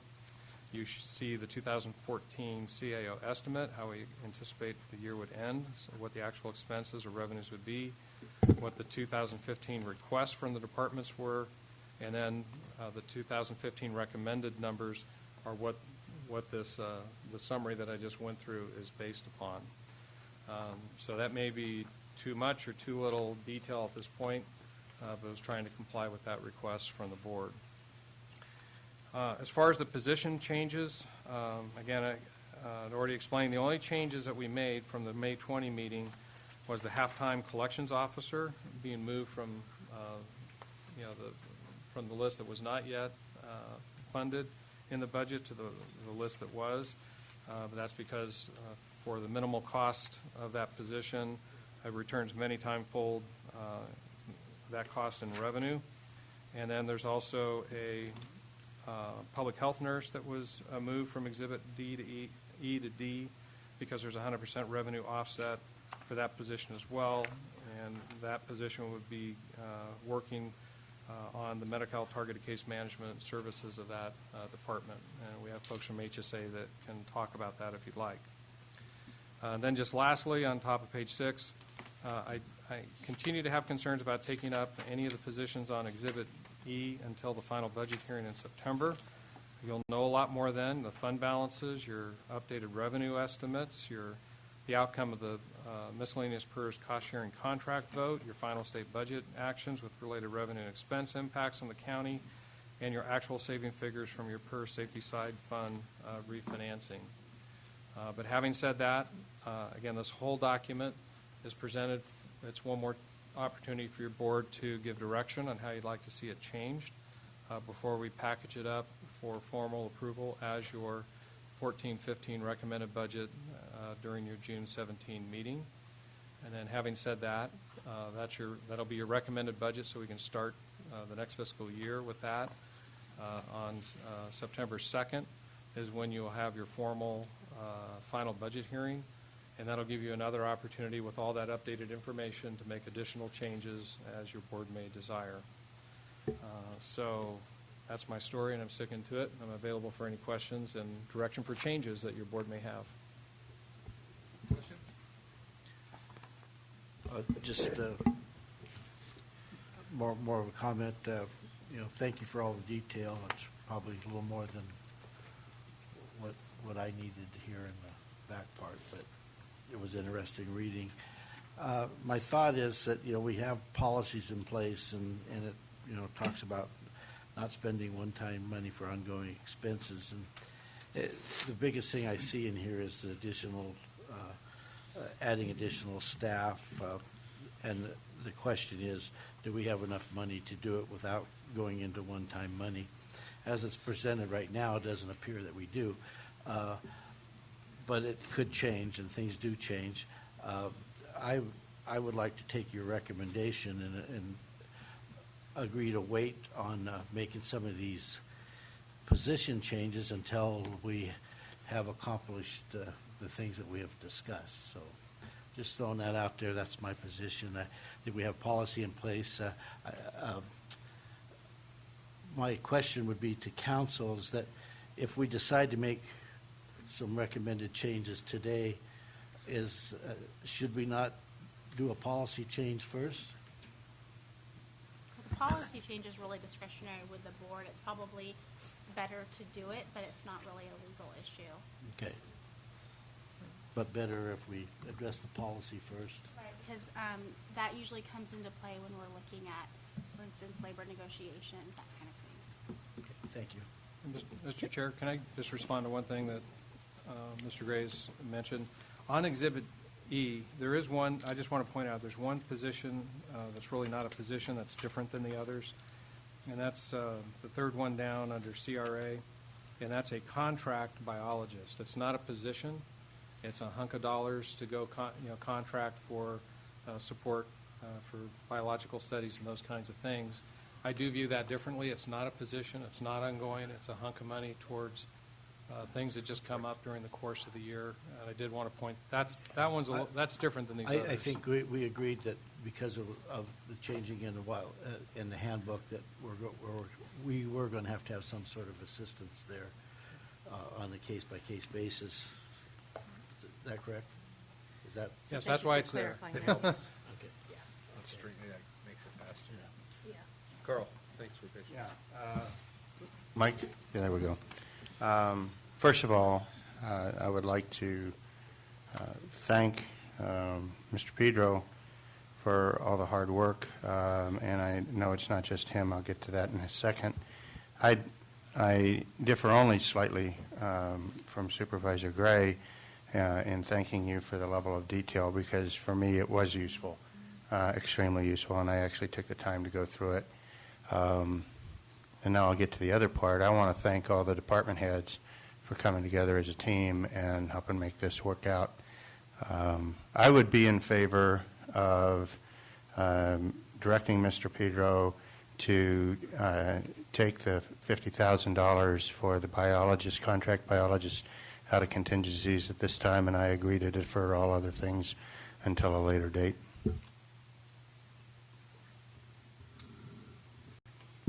Yeah, I could go along with that too, but I'd like to single out Miss Arnold for her efforts there. She reorganized her organization and eliminated some positions, added a few positions, but came up with a net savings.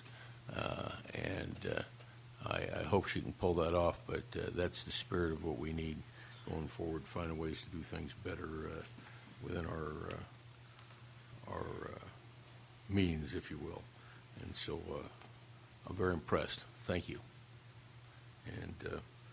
And I'm willing to hold off until we got a little better numbers, but I do think that we do have needs for some additional help, but we can only pay for what we can afford. So I'm done. So, thank you for the clarification, Craig. And I just have to commend every department head and staff that worked on this. The level of detail was really helpful.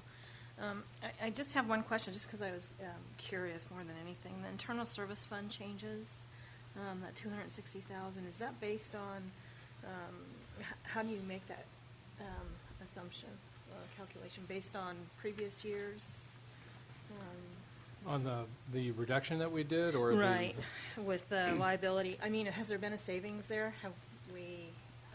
We ended up, I believe it was either a savings in the insurance premium or that one was an increased revenue. The one that's really vivid to me was in workers' compensation. We actually had, this is really good news.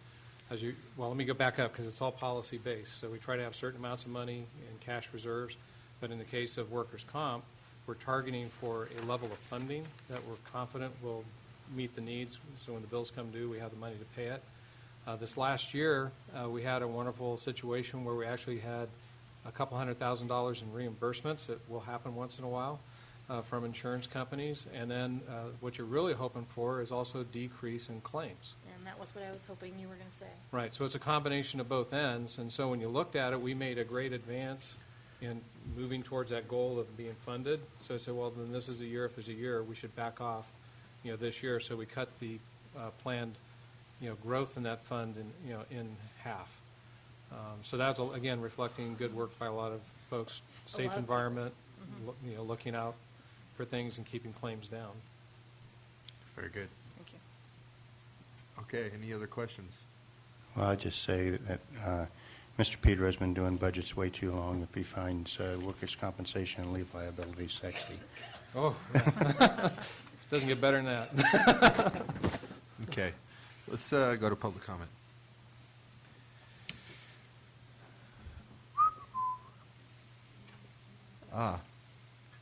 It's got to be one taker. I think I need to be on a roll since I got such a wonderful comment. I needed to come forward. Good afternoon, Adele Arnold, Chief Probation Officer, members of the board, Mr. Chairman.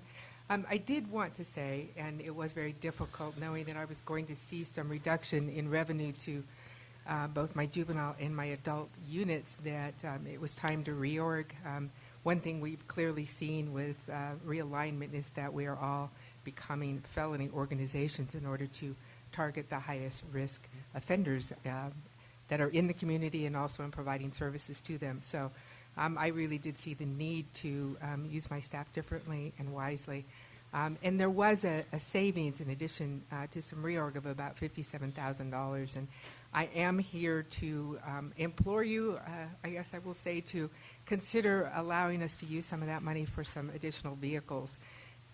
From the time I've been here, which is coming on 5 years, we have had not replaced one vehicle with any general fund money. It's been either with some grants, some juvenile money, and then with AB 109 for the deployment of those programs. And my vehicle maintenance is getting very testy in terms of being able to balance that. We have many cars that are able to maneuver around the streets of the county but not go out of county. So I would love to be able to buy a couple of additional vehicles for the department. I have grown staff. We have tapped AB 109 program for some work release vehicles as well as a couple of staff cars, but I could certainly use additional vehicles. And in order to make my reorg work, I do have, and it is in the funded positions effective July 1, to create a senior legal clerk, and I would like to start that recruitment so that when that July 1 is here, I'm able to fill that position immediately so I have a smooth transition into our new operating scheme, and it is budgeted. So thank you very much. Any questions? I think it's good that you're saving money for that new juvenile detention center that we have 'cause we'll probably need more. And I think Adele's point is well taken on the vehicle replacement. When I look at what we recover when these vehicles are put out to auction and they sell for a few $100s, it probably really does speak to the condition of the vehicles. Need to keep our staff and our customers we transport safe. Thank you. Thank you, Adele. Any other public comment?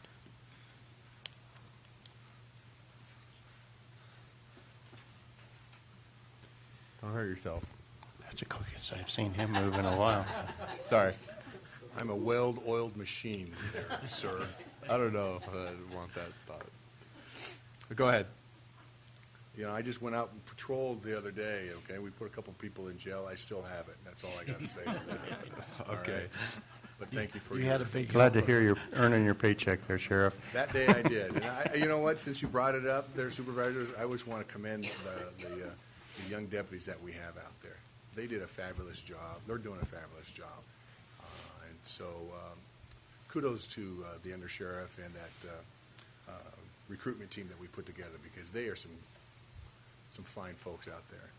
Saw them out there today at the fire and working with fire, and fire did a wonderful job earlier at the fire in Supervisor Brandon's district. So, but the reason why I am here is we do support and we appreciate the hard work that Mr. Pedro and his staff did, and all the department heads. One thing that we'd like to talk about, or I'd like to talk about, is that the designated that one-time money.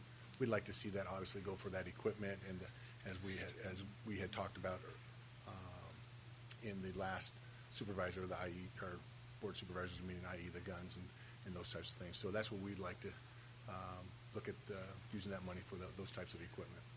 So. Mr. Chair? Yes. Actually, if the board is inclined, that's a great example. That was a designated thing for the sheriff anyway. And if you'd like, between now and when this comes back on June 17, could work with the sheriff and have that allocated, work with the sheriff on where to put it for one-time uses. Looks like you got nodding heads. All right, consensus. Granted. Thank you, sir. Just kidding. What else? In your effort the other day, you weren't restricted by equipment? You don't have to answer that. No, because I don't have a lot on my belt, so I'm too old to put a lot of stuff on my belt. But anyways, but thank you so much. You're welcome. Thank you. Keep up the good work. Who's next? Sheriff, tell those young kids we appreciate them too. No? Going once, going twice. Okay. Bring it back to the board. Anything else? Or you? So what I'm hearing for sure, coming back on June 17 would be taking $50,000 out of contingency, putting it towards the contract biologist, again, as opposed to an ongoing position. Yeah. And then working with the sheriff, there's the $262,919. That will be taken out of contingency and reallocated for specific one-time uses within the sheriff's budget, primarily on guns, updating his armory. And then I did hear what Adele said about the positions. We'll be bringing back any new classifications that are necessary in the proposed budget document for adoption, and we would typically get your approval to go ahead and begin recruitments on those kinds of positions. So that would begin for anyone in that position. On the vehicles, on that one, what might be fairest is if I did assemble a list from all the departments on vehicles, because there are a bunch where people have been sitting on that kind of old equipment. But again, I could do it, have that available for you, for your budget hearing, or if you want to so direct, we could do something for probation in time for the recommended budget. Okay. Go ahead, Carl. Yeah, I want to be careful, okay? Those priority restorations are still a high priority, and I don't want to see us nibbling away at that contingency fund until we've made a absolute determination on where we're going to go with those high priority restorations. Randy? I agree with that, but like everything else, I'd like to know what our Options? well, I'd like to know what our Needs. forecasted needs are, because you know you can avoid a Class C priority, and sooner or later it's going to become a Class A priority, whether you like it or not. It's going to come home. So I'd just like to know what they are and some assessment of how bad it is, because we're going to deal with it. Can't hide from it. So, but I agree with Supervisor Rutherford on don't want to quietly just kind of let some of the other priorities go away because we have got the money we spend it someplace else. Huh. Got to make conscious decisions. Point well taken. Is Can I more talk? money, that's all. It's a simple answer. To make everything a little bit easier, one of the positive things about having to do financial reporting is one has to have a list of all of the assets. So the auditor's office has a list of all of the vehicles, which departments are going to. So we can run a report and give that to Craig to give to you, so it really doesn't have to take time from the departments. Cool. Thank you. We notice you're in special working togs today.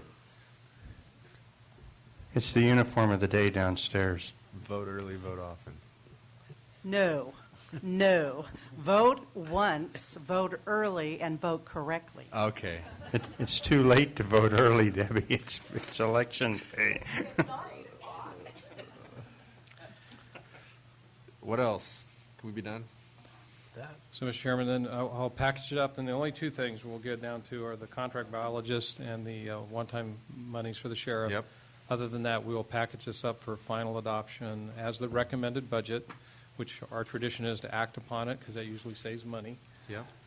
Or in the case of like the ORR position, the sooner we get the position, it'll be making money, for us. And we'll get that adopted on June 17, and then we'll get ready for the final hearing on September 2nd.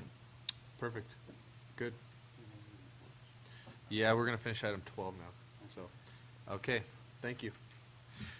Could the clerk please read item 12 again, I guess? We'll go back to it and finish it up. Consideration of approving correspondence with the United States Forest Service and the Bureau of Land Management encouraging balanced implementation of the U.S. Fish and Wildlife Service's final rule to list 3 Sierra amphibians under the Endangered Species Act. Okay. What do we got, Daniel? Did you finish? Daniel Richardson, Deputy County Administrator. We have a revised letter, sat down with a couple supervisors, and we made some changes to it. You have the, it's called the red line version, but it's not in color. So you can see the strikeouts and the adds there that I think reflects what the intent was when we last discussed this.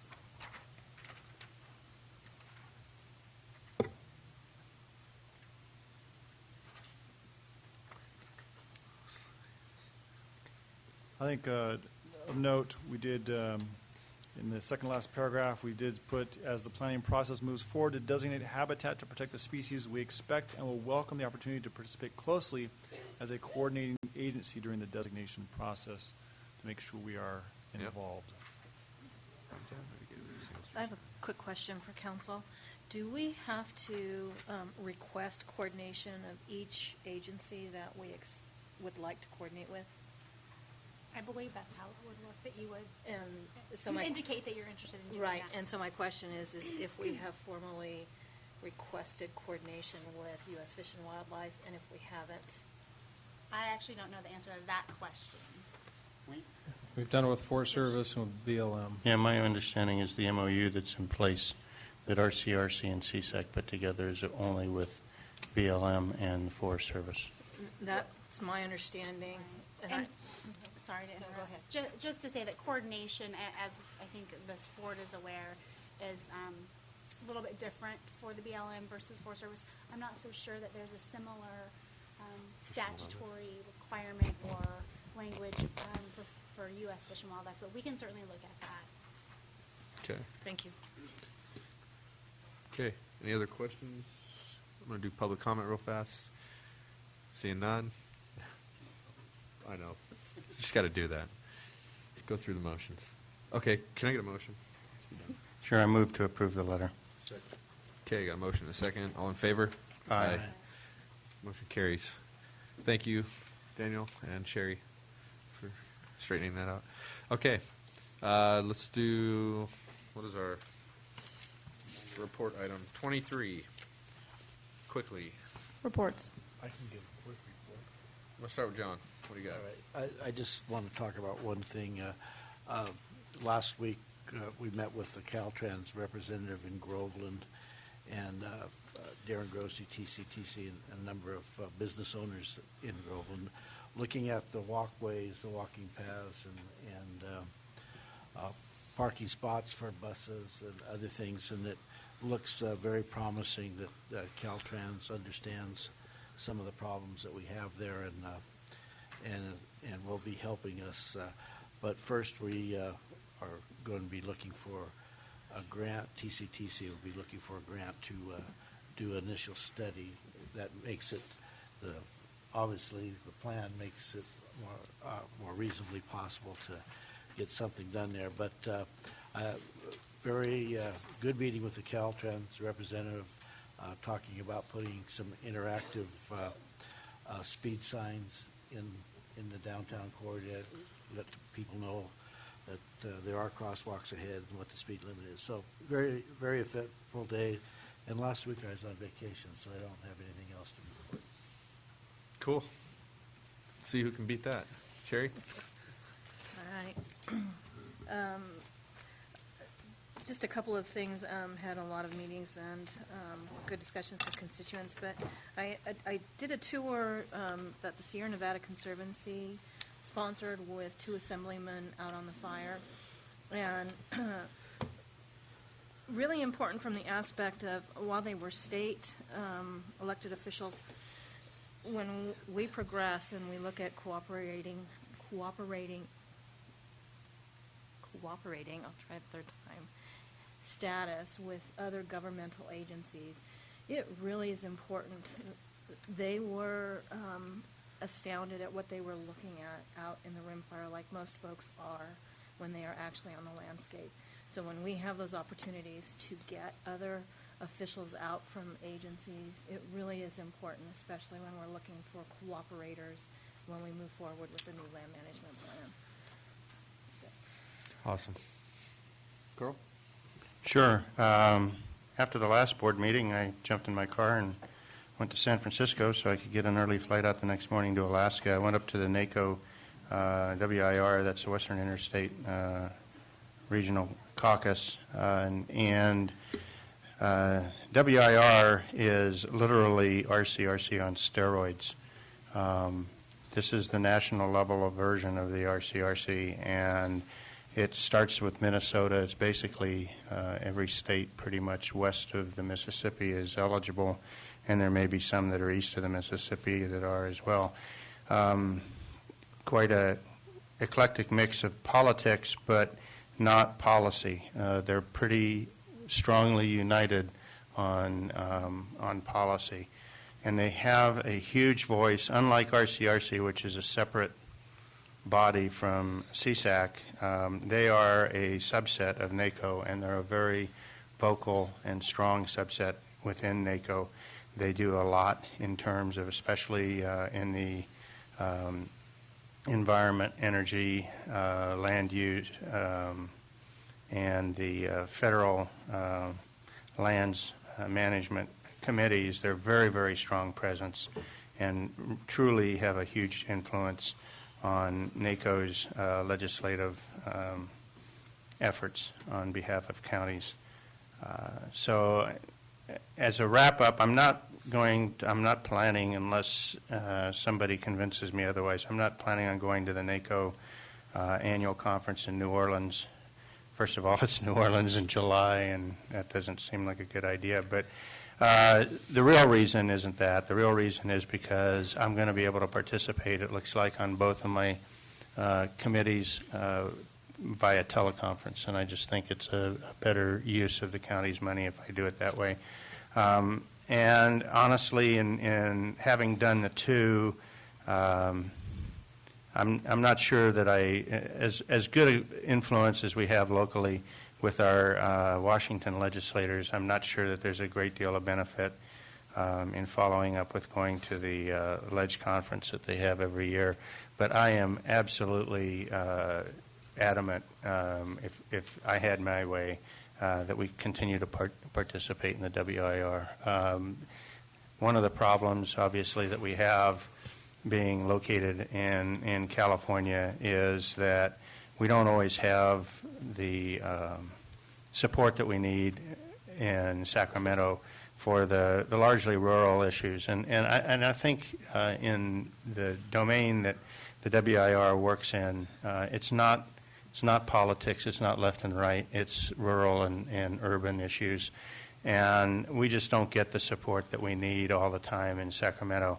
It is going to be very important that we leverage and reap the benefits of some other counties and states where they do have a lot of this stuff is going to come down eventually to states' rights issues when it gets to be local versus federal.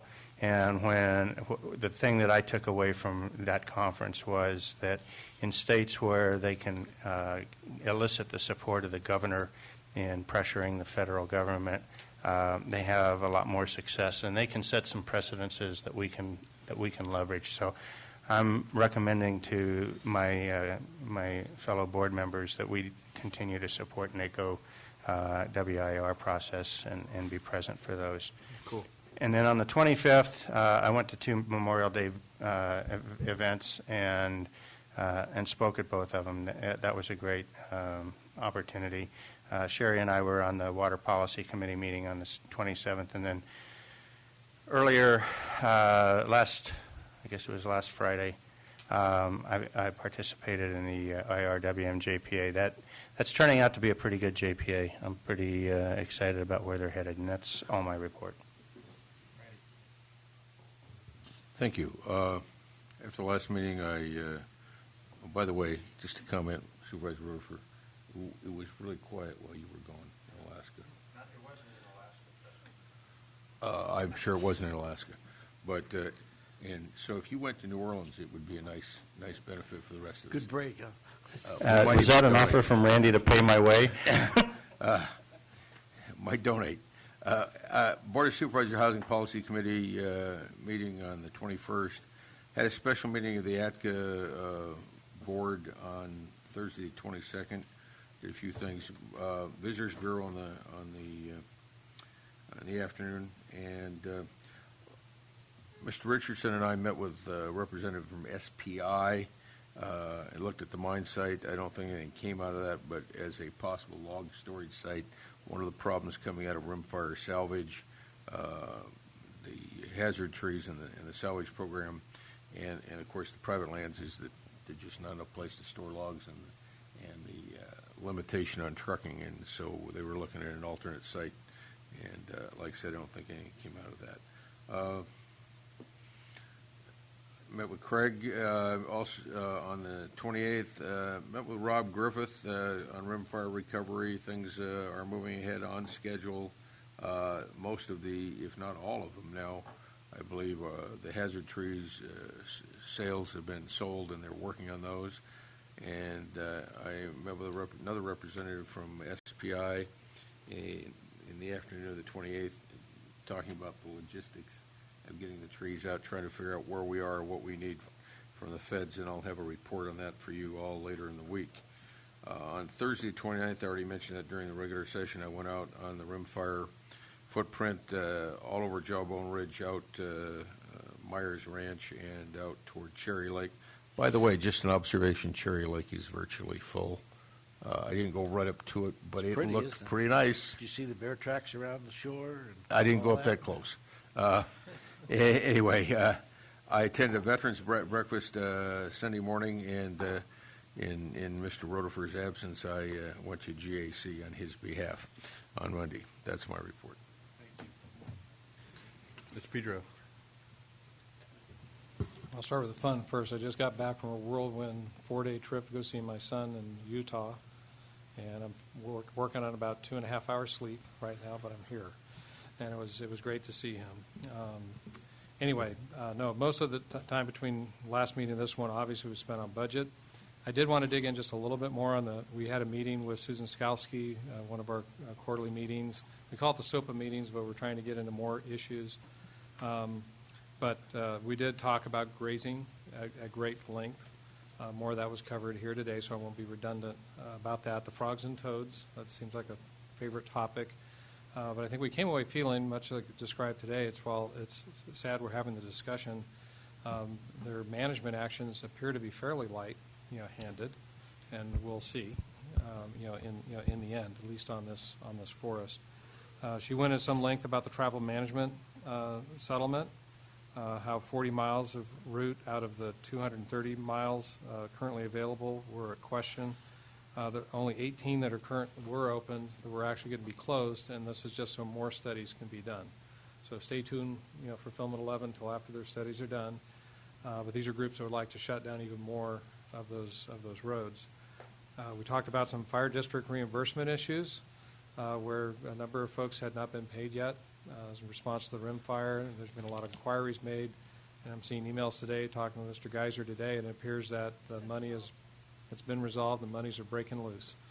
So that was yeah. So that's good. I went ahead and just reported on myself that MOA protocol, that as soon as we get done through this budget process, that's high on the list. Get it done. We talked at some length about drought and impacts of the drought, and particularly how they could play an important role on the water levels at Pinecrest in particular. And we had a long discussion, since you mentioned Cherry Reservoir. We were talking about forest closures and spent a lot of time talking about that. What can we do to get portions of the forest open, as soon as possible? And if we could be logical about it and hit the areas that are less traveled by the logging trucks, that are further in the tree removals. I won't go into all the details of where, but there seemed to be an openness to try and get more of that open sooner, again, with their safety concerns voiced. And then I split for a budget meeting, then we went into, Daniel and Supervisor Brennan went into the SOPA, that part of the conversation. But it was a profitable discussion, the part I was in. Yeah, and the majority of the SOPA review was centered around rimfire projects. Virtually everything else has been put on hold. Okay. Clerk? Nothing to report? We don't have council, so I'll do mine real quick. I got to spend not a whole week, but almost a week in Las Vegas for my wife's work. So that was, I tried to work on the computer, but it's pretty distracting. So. No, it's the ching, ching, ching, ching, ching on the. Which is distracting, the computer or? I tried to do work while I was gone, but it's very difficult to focus when you're in that environment. I see. Other things were distracting. Needless to say, I didn't get as much done as I was hoping. Yeah. Anyways, I don't know if any of you guys got to watch TJ Dillashaw's championship UFC fight. He's an Angels Camp kid. That was one of the most amazing sporting events I've ever seen in my life, and I just wanted to mention it. And I remember watching him wrestle against my brother and mopping him up pretty good. So, anyways, that was exciting. I was in Las Vegas that day, and I wanted to bet on him, but I wasn't going to be there to cash in if he won. But I wish I would have anyways, because I could have probably paid for the plane ticket back with the odds that were on that thing. So anyways, that's exciting. Besides that, the only thing I did productive was I got to attend some Memorial Day events, both Monday and on Friday, since the Tuolumne folks traditionally always celebrate on the 30th. So those were very nice ceremonies. Did a really good job. And then besides that, I got to meet with Tom Sesha yesterday, talking about water issues and some of the conservation, the problems and complaints I've been getting as far as watering and so forth. So I'm trying to work with them to resolve that without undermining the conservation efforts and without creating, bigger problems with the descent and the impacts on some of the users that I'm hearing from. So that's it. County Council? Yes, thanks.